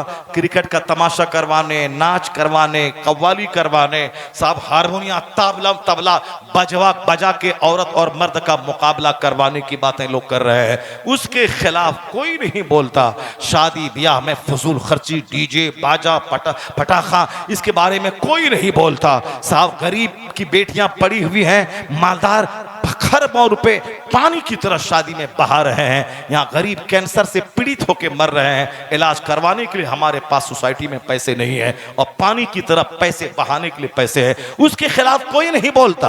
अब बस एक जलसा ले दे के रह गया है, जहाँ 1-2 घंटा अल्लाह का जिक्र होता है, हदीस कुरान सुनाया जाता है, नारे तकबीर लगाया जाता है, कलमा पढ़वाया जाता है। जहाँ तुम्हारे दरवाजे पे कोई नहीं जाता दीन सीखने के लिए, तुम यहाँ आते हो, इसी बहाने 50 50-100 लोग बैठ करके दीन सीख लेते हैं, वरना होना तो ही चाहिए था कि जो मौलवी के दरवाजे पे भीड़ लगी रहे, मौलाना के दरवाजे पे 100 आदमी बैठे रहे, हदीस सुना दे मौलाना, कुरान की आयत सुना दे, जन्नत जाने का तरीका सिखा दे। ये दुनिया की सारी चीजें जलील हैं, उसके लिए नहीं बल्कि जन्नत का नुस्खा बता दे। मगर नेताओं के दरवाजे पे भीड़ है, दारोगा के दरवाजे पे भीड़ है, झूठ बोलने वालों के दरवाजे पे भीड़ है। ये जन्नत का रास्ता दिखाने वाले का दरवाजा सन्नाटा है। उसका चचेरा भाई चिढ़ रहा है, उसका अपना खास भाई जल रहा है, उसके अपने रिश्तेदार चिढ़ रहे हैं, कोई नहीं आता, सलाम तक नहीं करता। यहां तक कि एहसास कमतरी के शिकार हो गए मौलाना। वो अपने बच्चों को आलिम नहीं बनाना चाहते कि जो हश्र मेरा हो रहा है यही हश्र मेरे बच्चों का होगा। मस्जिदों से लोग निकाल रहे हैं, मदरसों से लोग निकाल रहे हैं। एक मजदूर को, लेबर को लोग निकाल नहीं सकता, उसके लिए लेबर कोर्ट है। मगर आलिमों को निकालने की धमकी देता फटीचेता का रिक्शा चालक, और हम कुछ नहीं कर सकते उसके खिलाफ। इसलिए मौलाना अपने बच्चों को आलिम नहीं बनाता कि मैं दर दर की ठोकर तो खा ही रहा हूं, कभी ये मदरसा, कभी वो मस्जिद, कभी वहां, मैं अपने बच्चे को जलील होने नहीं दूं। इसीलिए वो अपने बच्चे को स्कूल कॉलेज का रुख करता है। कम से कम अंग्रेजी जान लेगा, किसी फैक्ट्री में मुंशी बन जाएगा, मुंशी बन के 10-20 हजार रुपए महीना कमाएगा, इंजीनियर बन जाएगा, 50 हजार महीना कमाएगा, इज्जत से रहूंगा। हमारी हरकतों ने आलिम बनने के दरवाजे को बंद कर दिया है। वो गरीब, वो मिस्कीन जिसके पास पैसे नहीं है बच्चों को स्कूल में पढ़ाने के लिए, वही उसी का उस कुंद जहन बच्चा, उसी का बोधा बच्चा, उसी का नाकिस और नाकारा बच्चा मदरसे में भरा पड़ा है। कोई काम नहीं मिला, कम से कम अजान दे देगा, कम से कम ट्यूशन पढ़ा लेगा, कम से कम दूसरों के घर में सूरह बकरा जाके पढ़ लेगा, 10 पैसा कमा के, अच्छा कपड़ा खा के। जो माँ घर में पोछा लगाती है, ये माँ तो पोछा लगने से रुक जाएगी। बस जिसकी सोच इतनी ही है, अजान दे दें, मस्जिदों में जाके पोछा, जाके ट्यूशन पढ़ा लें। कुछ कौन पढ़ेगा बुखारी, कौन पढ़ेगा मुस्लिम, कौन पढ़ेगा नहव, कौन पढ़ेगा, सब दिमाग चाहिए। बस थोड़ी सी उर्दू हमारी शरीयत पढ़ ले, उसके बाद ट्यूशन पढ़ाए, ताकि मेरी माँ जो मजदूरी कर रही है उसको मैं रोक दूं। ऐसे लोग क्या हक बोलेंगे, क्या लोगों को दीन समझाएंगे जिसकी सोच इतनी है कि माँ का पोछा छोड़वा के 5,000 रुपए घर में देकर मिट्टी की दीवार बदल के पुख्ते की ईंट दे दे। वो पढ़ने के बाद सारी तवज्जो उसी पे रहेगी कि मेरी हालत कैसे सुधरे, मेरे बाप मजदूरी कैसे छोड़ें, मेरी माँ पोछा कैसे छोड़े, मेरे घर में अच्छा बर्तन कैसे आए, अच्छी चटाई कैसे आए, अच्छी कुर्सी कैसे आए। उसी नोक पलक दुरुस्त करने में सारी जिंदगी गुजर जाएगी।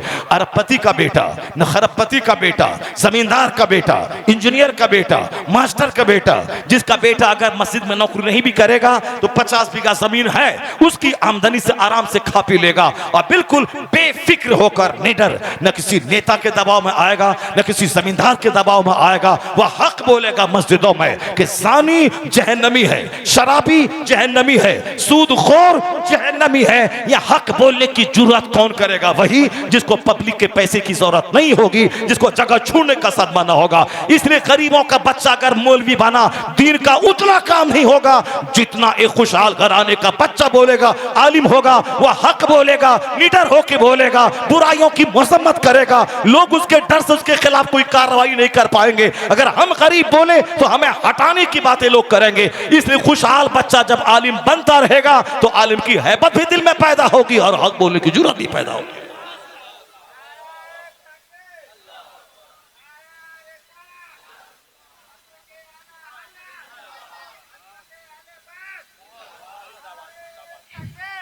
इसलिए ए जमींदारों अपने बच्चों को आलिम बनाओ, ए खुशहालो अपने बच्चों को आलिम बनाओ। अपने बच्चों को 10 बीघा जमीन दे दे और कह देना किसी मस्जिद में इमामत की नौकरी नहीं करनी है। यह 10 बीघा जमीन को मेहनत से उपजाना, उसका पैसा खाना। 10 बीघा जमीन बहुत है इस जमाने में, यहाँ तो एक एक बीघा जमीन की कीमत करोड़ों में है और फसल ज्यादा पैदा हो रही। बाकी फ्रीली दीन का काम करो, मस्जिद में 5 टाइम नमाज पढ़ाओ, जुमा के दिन खिताब करो, ताकि कोई मालदार तेरे खिलाफ कोई आंख न दिखा सके, हिम्मत न कर सके, तुझको हटाने की बात न कर सके। बगैर लालच के बोलोगे तो हटाने की बात कोई नहीं करेगा। यहाँ हटाने की बात इसीलिए होती क्योंकि मेरी रोटी रोजी उससे जुड़ी होती है।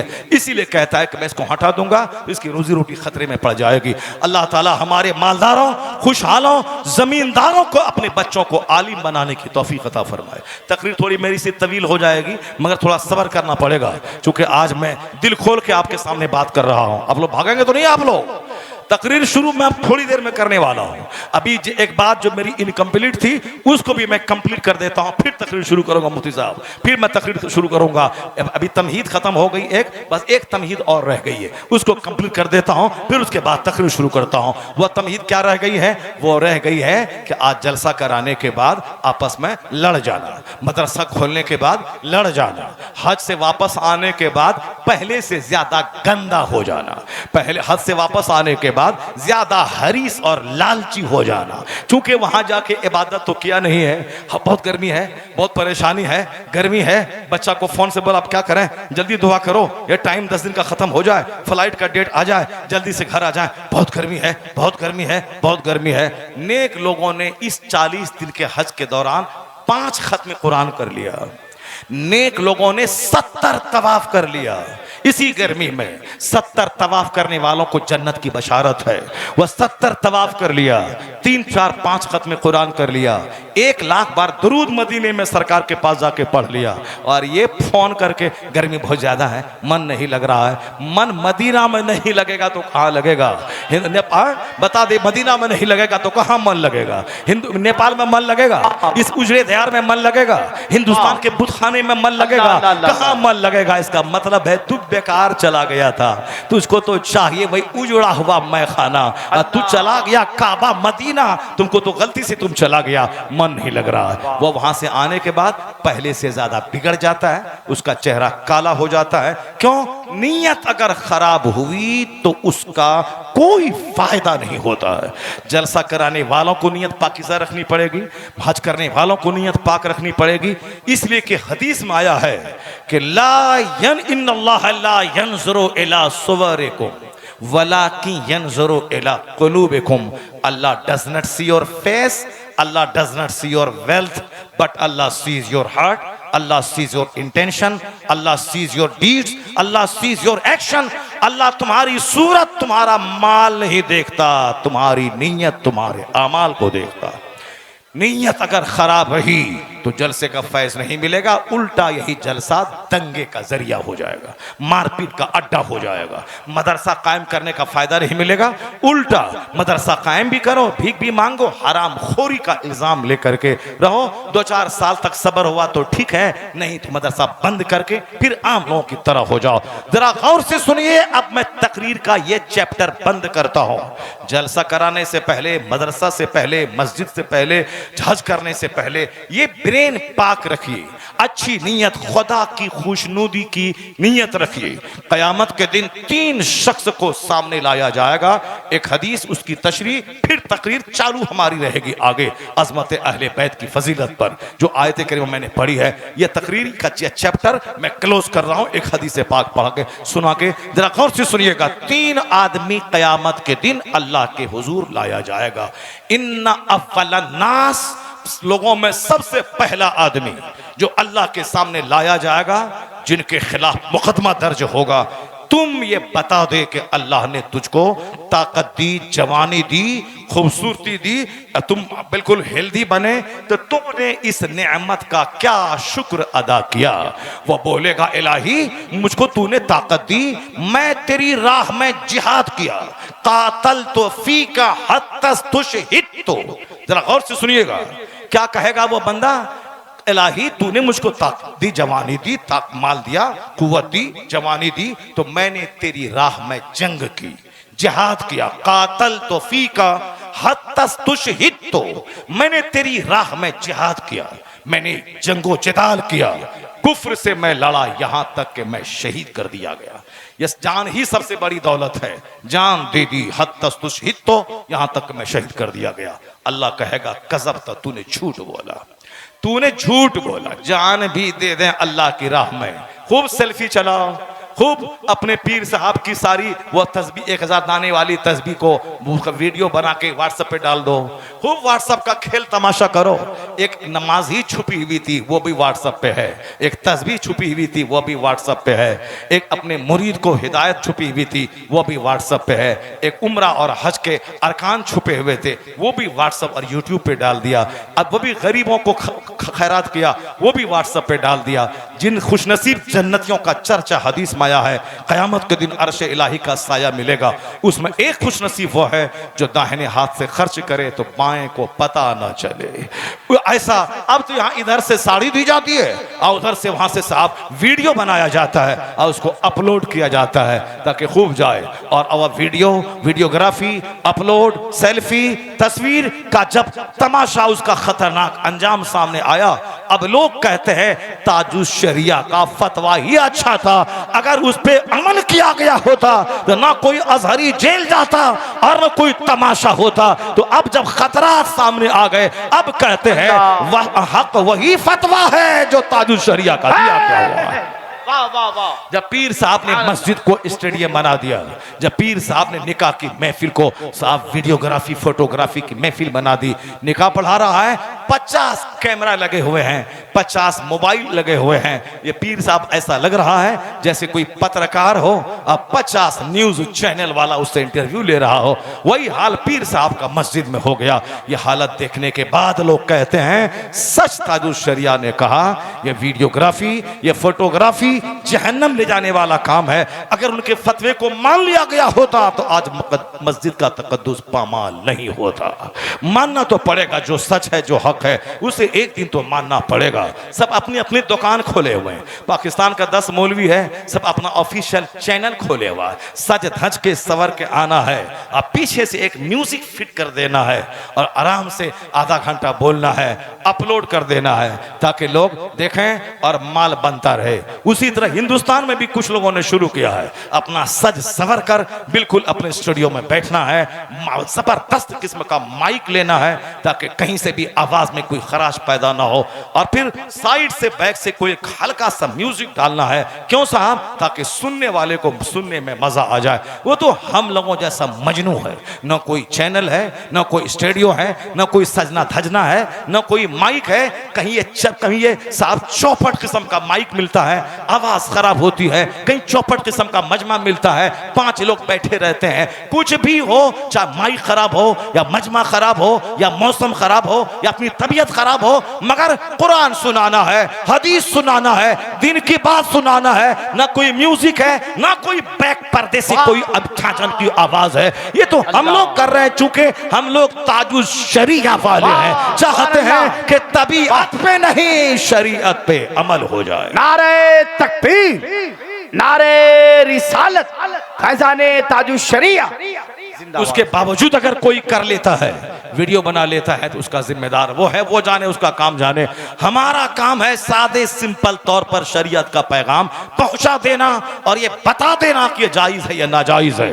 बाकी गले में चादर डाल के किसी को नमाजी बनाना, किसी को हराम काम से रोकवा देना, ये मौलाना का काम नहीं है। न किसी नबी पर फर्ज था कि चादर डाल के गले में मस्जिद में घुसेड़ दिया जाए, न किसी नबी के गुलाम आलिम पर यह फर्ज है। नबी भी कुरान सुनाते थे, उसी हजारों में से 2-4 लोग खींच के आके जन्नती बन जाते थे। और यही काम आलिमों पे फर्ज है, ये हक बता दे। 1000 में से 2 आदमी तो राह रास्ते पे आ जाएगा। इसलिए हुजूर ने कहा था, अली जहां जा रहे हो वहां तलवार पहले मत चलाना, पहले दीन समझाना। अगर तेरी वजह से एक आदमी राह रास्ते पे आ गया तो तेरा यह काम अरब के सुर्ख ऊंट से तेरे लिए बेहतर है। इसलिए इस जलसे को आप ये मस्त जलसा कराने से क्या फायदा होगा? सोच उजड़ गई, जबान चौपट हो गई, सीना मर गया, रजील और खसीस खसासत की तरफ बात बोलता है। वहां डीजे बज रहा है, कोई नहीं बोलता ये हराम काम करके शादी की महफिल को क्यों बर्बाद कर रहे हो। वहां साहब वीडियोग्राफी हो रही शादी की महफिल में, सब लोग खा रहे हैं, पी रहे हैं, वीडियो बनवा रहे हैं, वहां कोई नहीं बोलता ये हराम काम मत करो, ये गलत काम मत करो। वहां औरतें मर्द आपस में मिलकर एक जगह बैठ के खा पी रहे हैं, कोई नहीं बोलता ये मर्द और जन का इख्तलात ये हराम है, इसको बंद करो। ये जहेज का मुतालबा करना, जमीन बेच के कार देना ये हराम है, ये काम मत करो, कोई नहीं बोलता। ये चौपट दी ग्रेड खसीस रजील खबीस मरदूद, ये जहन्नमी। एक छोटी सी मजलिस बची है हमारे यहाँ, मदरसा तो उजड़ ही गया, मस्जिदों में तो कोई बयान सुनने जाता नहीं है, खानका में तो तेल पानी फूकने का अड्डा खानका हो ही गई। शरीयत सिखाने, कुरान बताने, हदीस सिखाने का एक ही केंद्र प्लेटफॉर्म है ये जलसा। इसे भी ये मरदूद उजाड़ना चाहता है। ये बता दे, ये अवामी प्लेटफॉर्म दीन सिखाने का अगर खत्म हो गया तो खबीस तेरे पास क्या रह जाएगा? किस प्लेटफॉर्म के जरिए तू हदीस सुनाएगा, कुरान सुनाएगा, लोगों को दिल में अल्लाह का डर पैदा करेगा? वो गनीमत है कि अवामी प्लेटफॉर्म मौजूद है जहां हम हदीस बयान करते हैं, लोगों को मुस्तफा की सुन्नत की तरफ बुलाते हैं, कोशिश करते हैं। अल्लाह तबारक व तआला हमें इस जलसे की कद्र की तौफीक अता फरमाए। सबसे पहला शख्स जवान कड़ियल को बुलाया जाएगा। अल्लाह ने जवानी दी, तुमने इसके बदले में क्या किया? वह बोलेगा हमने तेरी राह में जंग की, यहाँ तक कि हमारी गर्दन कट गई, मैं शहीद हो गया। अल्लाह कहेगा तू झूठ बोलता है, तू इसीलिए जंग किया ताकि तू बहादुर कहला जाए, तेरी बहादुरी का चर्चा हो जाए। ये जवान ने बड़ा काम किया, अपनी जान दे दी, तो दुनिया में तेरा चर्चा हो गया। फकद कील, तू कहला गया, चूंकि मेरे लिए तुमने ये काम किया नहीं था, इसलिए आज हमारे पास इसका कोई बदला नहीं है। फसुहिबा, मुंह के बल घसीट कर उसे जहन्नम की आग में डाल दिया जाएगा। मैं गर्दन भी कटाएं, जान भी दे दें, और फिर जहन्नम में मुंह के बल जिल्लत के साथ दाखिल किए जाएं। बहुत मोतबर हदीस है मुस्लिम शरीफ की। इस हदीस पाक को हजरत अमीर मुआविया रज़ी अल्लाह तआला अन्हु जब भी सुनते थे, इतना रोते थे कि दाढ़ियां भीग जाती थी उनकी, और कहते थे जब ऐसे ऐसे नेक लोगों का ये अंजाम होगा, आम आदमी का क्या हाल होगा? ऐसे लोग जो अपनी गर्दनें कटा दी, नीयत गड़बड़ हुई, और सेल्फी लीजिए और व्हाट्सएप पे डालिए, अपलोड कीजिए, और एहराम बांधिए और अपलोड कीजिए, दूसरे का पैसा लीजिए, जाइए रमजान वहां जाइए और वहां अपलोड कीजिए और दूसरों को डालिए। और नमाज की पाबंदी नहीं, जहाँ की एक नमाज 1 लाख के बराबर, एक नमाज छोड़ना 1 लाख नमाज छोड़ने के बराबर। अब वहां खाना है, घूमना है, आइसक्रीम खाना है, और साहब वीडियो बनाना है, अपलोड करके दूसरों को दिखाना है कि हम मदीना आ गए हैं। जिस दिन ये हदीस सुनेगा सीना फट जाएगा। अभी तो हदीस पढ़ा नहीं है, अभी तो तमाशा देखा है, अभी तो मेला देखा है, अभी तो ताजिया देखा है, अभी तो शेर पढ़ के लोगों से दाद वसूला है, अभी तो सिर्फ 2-4 पैसे कमाया है और हली हली हली करके 2-4 टाका कमाने का हुनर सीखा है। लेकिन जिस दिन ये हदीस पढ़ लेगा सीना फट जाएगा, कैमरा बंद हो जाएगा, रोते रोते आंसू के जरिए खून जारी हो जाएगा। चूंकि तू अभी हदीस पढ़ा कहां? वो तो अमीर मुआविया जन्नती सहाबी थे, कुल्लम वअदल्लाहुल हुस्ना। वो जब इस हदीस पाक को पढ़ते थे तो आंखों से आंसू के कतरे रवा होते थे। जो आदमी अपनी जान दे दिया अल्लाह की राह में, नीयत गड़बड़ हुई तो मुंह के बल घसीट के जहन्नम डाल दिए गए। और दूसरों को क्या हाल होगा? दूसरा शख्स वह होगा, दूसरा शख्स जिसको अल्लाह ने बहुत दौलत दी होगी, बहुत माल दिया होगा। तकबीर, नारे रिसालत, उलमाए अहले सुन्नत, अज़मत अहले बैत कॉन्फ्रेंस, अज़मत अहले बैत कॉन्फ्रेंस, हजरत सूफी नसीमुद्दीन साहब क़िबला, नारे तकबीर, नारे रिसालत, माशाअल्लाह। हाँ, सूफी साहब तशरीफ ले आए। अब आप महफिल में जम के बैठे, जो एक कमी रह गई थी वो भी पूरी हो गई। सूफी साहब आ गए और मेराज बाबू के पीरो मुर्शिद हैं सूफी साहब, वो आ गए। अल्लाह तबारक व तआला हम सबों को अपने मजहबी रहनुमा, दीनी उलमा, मजहबी कायदों की इज्जत, उनका एहतराम करने की तौफीक अता फरमाए। सारे लोग बैठ जाइए, अभी तकरीर शुरू कहाँ हुई है, अभी तो तमहीद है, तमहीद जारी है के पास, तकरीर होगी, गौर से सुनिएगा। सब लोग बैठ के बोले जोर से सुभान अल्लाह। वो बाबा खड़े हो के मेरा मुंह देख रहा है कि ये 1 घंटा बोल दिया और बोल रहा है कि तकरीरें नहीं किए हैं, ये क्या बोल रहा है ये मौलाना? वो गौर से हमारा चेहरा देख रहा है कि 1 घंटा से ज्यादा बोल दिया ये मौलाना, उसके बावजूद ये कहता है भी तकरीर नहीं शुरू किए हैं। ये तकरीर शुरू कब करेगा, कितने घंटे के बाद शुरू करेगा तकरीर? वो हमारा वो बाबा गौर से देख रहा है। जरा अभी वो ये बाबा भी खड़ा हो गया। बाबा बैठ जाओ, जोर से बोलो सुभान अल्लाह। नेपाल में तकरीर सुनने का माहौल अब धीरे धीरे पैदा हो रहा है, सुभान अल्लाह। बीच में बहुत नातखानी हुई, अब बहुत स्टेज पर मारा पीटी हुई, लेकिन अब अल्हम्दुलिल्लाह हमारे नेपाल के सारे उलमा ने अब ठान लिया है कि अब मारपीट नहीं होगी, दीनी नशिस्त होगी, दीनी गुफ्तगू होगी। अब यहां से एक अच्छा मैसेज आएगा पूरे नेपाल और पूरी दुनिया में। हाँ, पूरी दुनिया में एक अच्छा मैसेज आएगा। तो अब जरा मेरी ये तमहीद मुकम्मल हो जाए। अब शेख भी आ ही गए, अब उसके बाद अब तकरीर अब चालू होगी। अब तकरीर चालू होगी कि अहले बैत क्या कहते हैं, इमाम हुसैन की कब्र से क्या आवाज़ आ रही है, इमाम हुसैन की तुरबत पुरनूर से क्या आवाज़ आ रही है, हुसैन किस टाइप का आदमी देखना चाहते हैं और हुसैन किस टाइप का आदमी थे, बस यही तो है आज की तकरीर का मौजू। हुसैन किस टाइप के आदमी थे? आदमी तो मुसीबतों से घबरा जाता है, भूख से घबरा जाता है, प्यास से घबरा जाता है, बाल बच्चे बीमार हुए तो घबरा जाता है, एक बच्चा मर गया तो घबरा जाता है।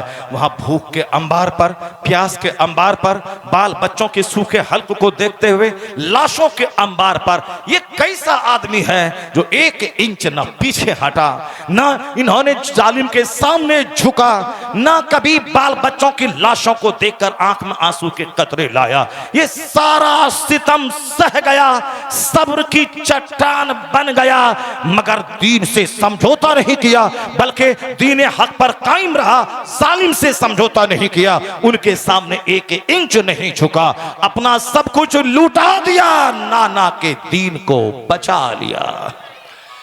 कैसी उसकी बॉडी थी, कैसा उसका सीना था, कैसी उसकी सोच थी, किस मिट्टी से वो बने थे, कैसी पर्सनैलिटी उनकी थी जो एक छिपकली को देख के डर जाए, 22,000 तलवारों की चमक के सामने जिनकी पेशानी पे शिकन ना आई हो, जो हक की खातिर सब कुछ लुटाने का जज्बा रखता हो। तलवार चलती रही, लाशें गिरती रही, हुसैन पस्त नहीं हुआ, हुसैन का हौसला जवान होता चला गया। या कौन थे वह हुसैन, किस मिट्टी से बने थे? पर्सनैलिटी पे थोड़ी सी गुफ्तगू होगी।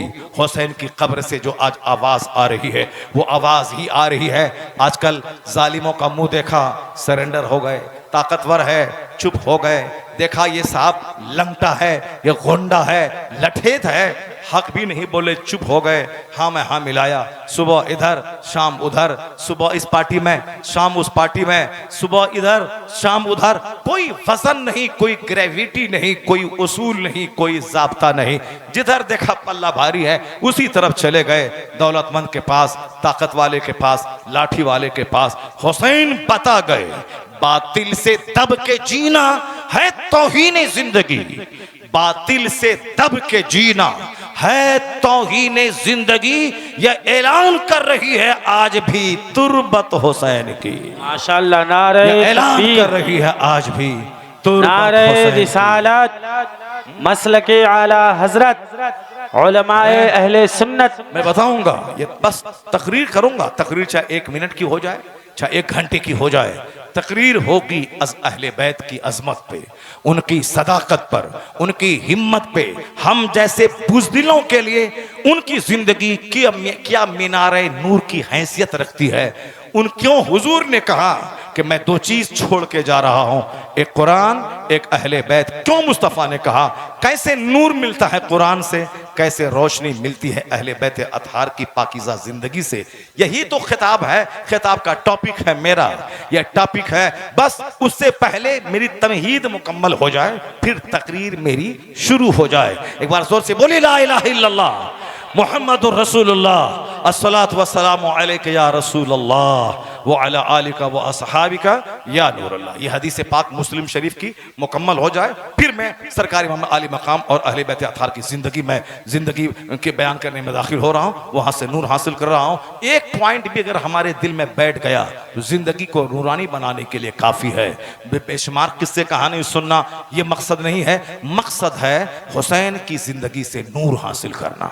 मकसद है इस करबला की कहानी का जो जबरदस्त पैगाम है वो हमारे सामने आ जाए। अब तक हाय सुगरा होता रहा, हाय सकीना होता रहा, अहले बैत अतहार पे इल्जाम रखते रहे, उनको हम बेसबरा साबित किया, उनको हमने रोने धोने वाला साबित किया, उनका चर्चा करके हमने अपने सीने को पीटा। जो कुछ किया गलत किया।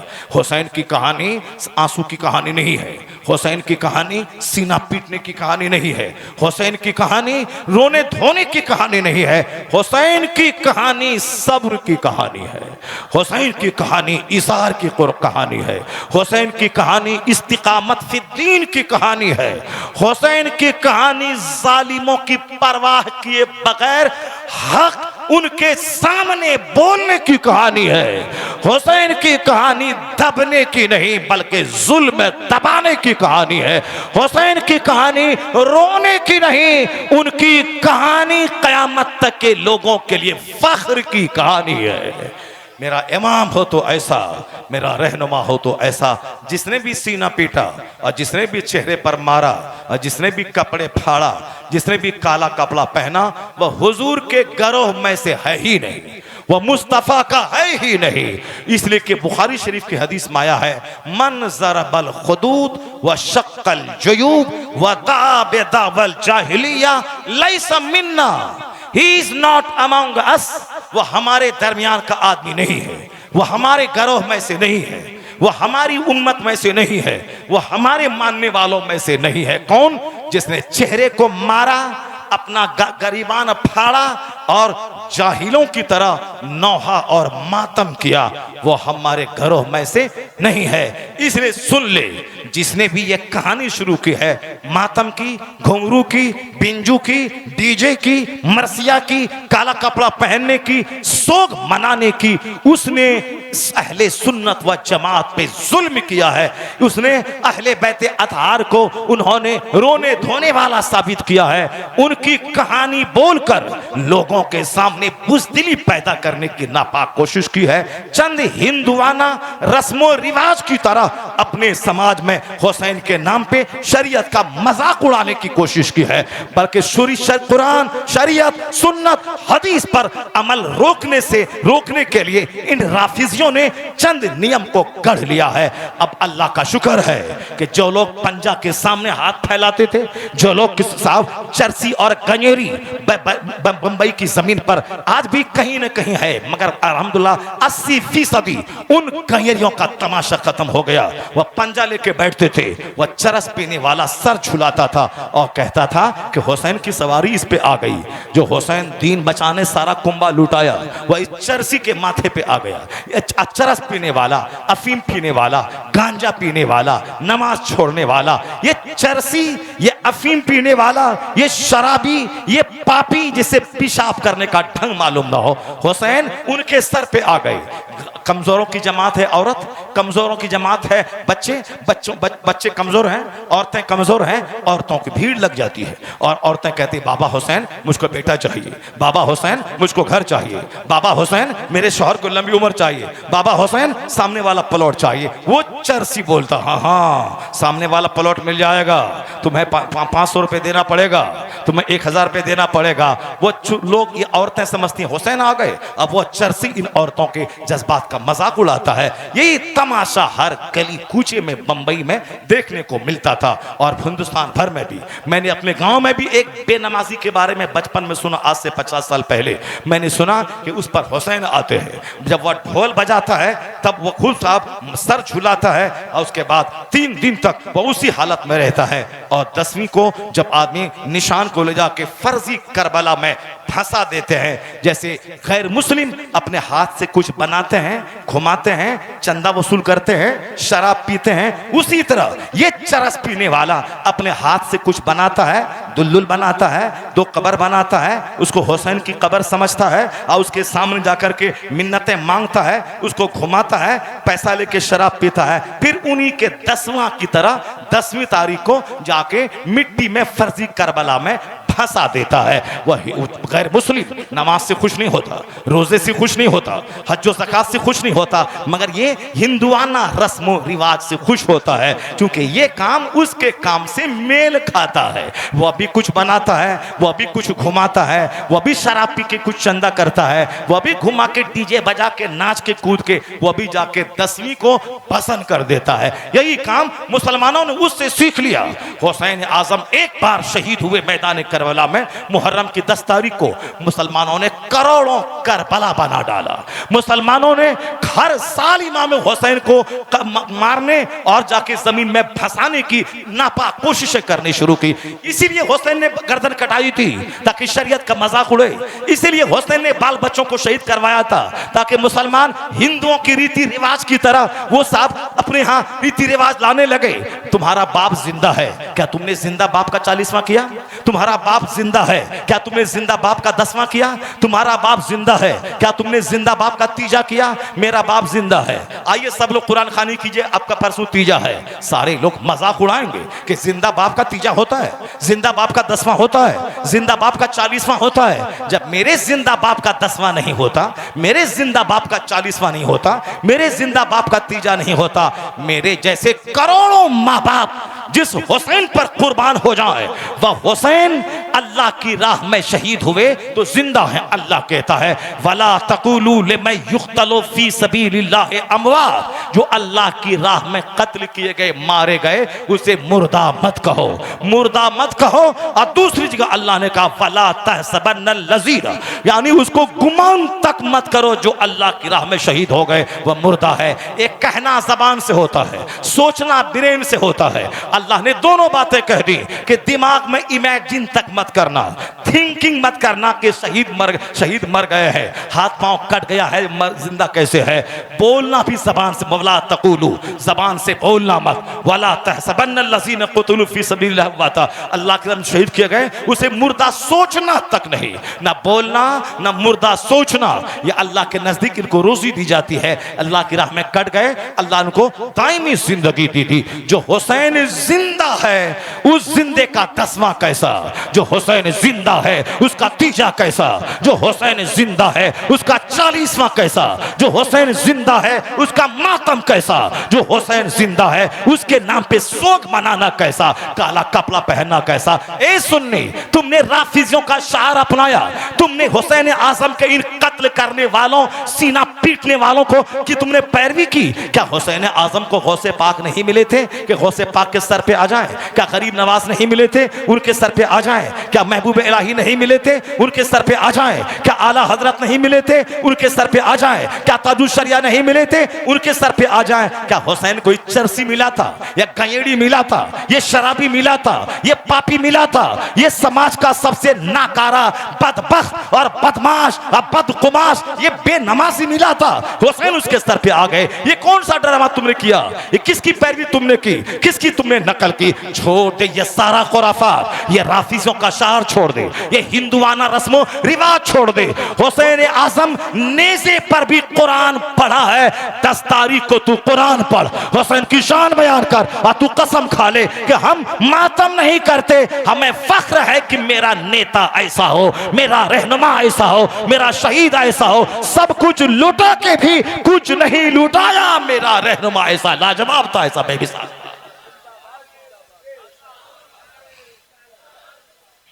हमने कहानी सुन सुन करके इमाम हुसैन की अजमत को हमने पामार करने की कोशिश की है। जिसने हमने आज से 40-35 साल पहले एक खतीब को सुना था, हाय सोहरा, हाय सोहरा, हाय सोहरा, मदीने में रह गई बीमार सोहरा, ये कहता था, रोता था। वह खुद ड्रामा करके रोता था, सारी पब्लिक हंसती थी। यानी रोना पब्लिक को चाहिए, मगर ये खुद रोता था, एक्टिंग करता था। जैसे फिल्म में कोई फिल्म लिख देता है, चंद हीरो उसके एक्टिंग करते हैं, वह रोता भी है, हंसता भी है। 1 मिनट पहले हंसना, 1 मिनट पहले रोना, उसको तो चूंकि उसी रोल प्ले करने का ही पैसा मिलता है, इसलिए वो एक्टिंग करता है। उसी एक्टिंग को देखकर हमारा कुछ मौलवी 1 मिनट पहले रोता है, 1 मिनट के बाद फिर चिंकाड़ने लगता है। हम लोग जब कभी रोते हैं, ऐसा तो रोते नहीं हैं, मगर कभी अगर रोना आता है तो संभलने में आधा घंटा लग जाता है। संभलने में, रोते वक्त तो कुछ बोला नहीं जाता है। जैसे कभी कोई आंसू निकल गया तो बीवी से बात करने को मन नहीं करता, किसी मुसीबत में कोई परेशानी आ गई। ये तो अभी 1 मिनट पहले रोया, 1 मिनट पहले हंसा, 1 मिनट पहले कहा, 1 मिनट के बाद हाय सोहरा करके रोना है। ये राफिजी की कहानी, ये शिया की कहानी, इमाम हुसैन के ये कातिल की कहानी है। सुन्नी रोता नहीं है, हुसैन से हौसला लेता है और बातिल के सामने न दबने का फैसला करता है। बातिल के सामने सीना सपर रहो, यह तुमसे कह रही है मोहब्बत हुसैन की।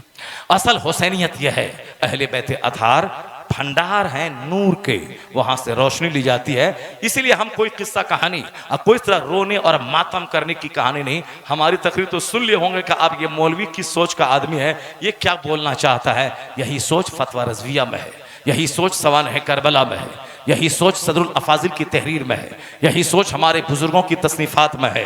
बाकी जो भी खाक करबला की सोच है, शहीद इब्ने शहीद नामी किताब की सोच है, वह सब ड्रामा है, वह सब नॉवेल है, वह सब अफसाना है, वो अपने मन की गढ़ी हुई बातें हैं। महफिल में रंग जमाना है, रोने रोलाने का कहानी कह के अपना नाम ऊंचा करना, अपना काम निकालना है, वो सब उसमें है। बाकी सच्ची बात इतनी है, सच्ची बात करबला की कहानी जरा गौर से सुनिएगा, सच्ची बात कितनी है। एक बहुत बड़े बुजुर्ग मुहद्दिस आजम पाकिस्तान मुफ्ती सरदार अहमद खान रहमतुल्लाह ताला अलैह, जिनके बारे में एक बार मुझको मक्का हरम शरीफ में मस्जिद हराम, जो खाने काबा के चारों तरफ जो मस्जिद है वह मस्जिद हराम है, मस्जिद नबवी मदीना शरीफ में, मस्जिद हराम खाने काबा के चारों तरफ जो मस्जिद है, जो उसको मस्जिद हराम बोला जाता है, वो इज्जत वाली मस्जिद में मैं बैठा हुआ था। एक पाकिस्तानी कहा, आप मुफ्ती सरदार अहमद साहब को जानते हैं? मैंने कहा हाँ, वो मुहद्दिस आज़म पाकिस्तान है, मैंने सुना है वो बरेली शरीफ में पढ़े हैं, बहुत मुत्तकी परहेजगार, बहुत बासलाहियत, पाकिस्तान के सबसे बड़े मुहद्दिस, हिंदुस्तान पाकिस्तान के बंटवारे के बाद वो वहाँ चले गए। बहुत मुत्तकी परहेजगार, फजूल बातें नहीं करते थे, एक मस्जिद में इमामत करते थे। उनकी कहानी उन्होंने बयान किया। इमामत करते थे, शाम में बच्चों को पढ़ाते थे। बच्चे तो बच्चे हैं, वो तो खाने काबा के पास जाके खेलने लगते हैं। बच्चा तो बच्चा होता है, वो तो मस्जिद नबी में बच्चा खेलता है, बच्चा तो बच्चा होता है। वो तो सरकारी दो झांक की गोद में इमाम हुसैन खेल रहे हैं, बच्चा तो बच्चा होता है। इमाम शाफी 9 साल की उम्र में आलिम बन गए, हमारा बच्चा तो 14 साल में अली बा पढ़ता है। इमाम शाफी इतने ज़हीन थे कि 9 साल ही में आलिम बन गए, पगड़ी बांधकर दरसगाह में बैठकर बच्चों को पढ़ाने लगे। इसी दरमियान एक चिड़िया आई, खेलने लगी, सर से पगड़ी उठाया, उस चिड़िया पे डाल दिया, यानी पगड़ी के अंदर वह दोनों चिड़िया फंस गई। इमाम शाफी का ये अमल देखने के बाद एक आदमी बोला, इमाम ये क्या है, ये क्या है, ये तो बच्चों का खेल हो गया। इमाम शाफी मुस्कुराते हुए कहते हैं, हाँ अस्सबीयो फस्सबी वलो काना इब्नु नबी, बच्चा तो बच्चा होता है, अगर नबी का बच्चा क्यों ना हो, बच्चा तो बच्चा होता है। ये है बच्चा। मगर आजकल पब्लिक समझती नहीं है। पब्लिक क्या कहती है? पब्लिक कहती है, अरे मौलाना साहब बच्चे मस्जिद में खेल रहे हैं, बच्चे मस्जिद में दौड़ रहे हैं, तरबियत नहीं है। स्कूल कॉलेज का बच्चा सड़क पे बस रोक रहा है, बस में डंडा मार के शीशा फाड़ रहा है, वहाँ कुछ चंदा मांग करके बच्चा साहब बिस्किट खा रहा है, टॉफी खा रहा है, उसको कोई नहीं बोलता, अरे खबरदार नहीं, बस नहीं रोकना चाहिए, डंडा नहीं मारना चाहिए, दूसरों से भीख नहीं मांगना चाहिए, आप लोग पढ़ने वाले बच्चे हो, पढ़ो लिखो, ये सब ड्रामाबाजी मत करो, कोई नहीं बोलता। मदरसा का बच्चा थोड़ा मस्जिद में दौड़ा घुमा तो हमारी पब्लिक बोलती है, अरे मौलाना साहब आप हैं, बच्चा को नहीं रोकते हैं। यानी पता नहीं क्या सोचते हैं लोग मदरसे के बच्चों के बारे में। ये आसमान से टपक पड़ा है, ये बच्चा नहीं खेलेगा, नहीं कूदेगा। यानी मदरसे का बच्चा सड़क पे दुकान के सामने खड़ा, बच्चा तो बच्चा होता है। देहात का बच्चा, मेरा मदरसा शहर में है, बच्चा वहां से शहर में पढ़ने आता है। अब जब पहली बार शहर में आया है, या 4 लेन के किनारे मेरा मदरसा है, अब वहाँ दुकान है, मार्केट है, बिरयानी की दुकानें हैं। वो बच्चा जहाँ असर के बाद छुट्टी हुई दौड़ के सड़क पे आ गया, वो बिरयानी की दुकान देखता है, टेबल कुर्सी देखता है, साहब वो आईना देखता है, वो एसी देखता है, वो बसों को देखता है। अब बच्चे क्या कहते हैं, क्या हजरत बच्चा वहां बाहर सड़क पे घूम रहा है, वो बस को देख रहा है, पागल की तरह बातें करता है। बच्चा तो बच्चा होता है, मगर ये कहता है ये बच्चा क्यों बाहर खड़ा है, स्कूल का बच्चा बदमाशी कर रहा, कोई नहीं बोलता, मदरसे का बच्चा थोड़ा सा बाहर खड़ा है तो अब कंप्लेन आता है। यही सोच पाकिस्तान में भी थी। मुहद्दिस सरदार अहमद रहमतुल्लाह अलैह इमामत करते थे उस मस्जिद में, बच्चा खेलने लगा। मुतवली बोला हे हजरत ये बच्चा खेलता है, क्या करते हैं आप? कहा अरे बच्चा तो बच्चा होता है। कहा नहीं नहीं ये अच्छा नहीं है। कहा कल आ जाना इसी टाइम में। मुतवली को बुलाया जिस टाइम में बच्चे खेलते हैं। जब मुतवली आया उस टाइम में मुहद्दिस आजम पाकिस्तान ने कहा देख मेंबर की तरफ क्या है। जब उसने मेंबर की तरफ देखा तो देखा कि मुस्तफा जाने रहमत मेंबर पे जलवागर है। सरकार बच्चों का खेल देख रहे हैं, मुस्कुरा रहे हैं। अल्लाह समद। मुतवल्ली समझ गया कि ये मेरा इमाम मामूली मौलवी नहीं है बल्कि खुदा रसीदा बुजुर्ग है।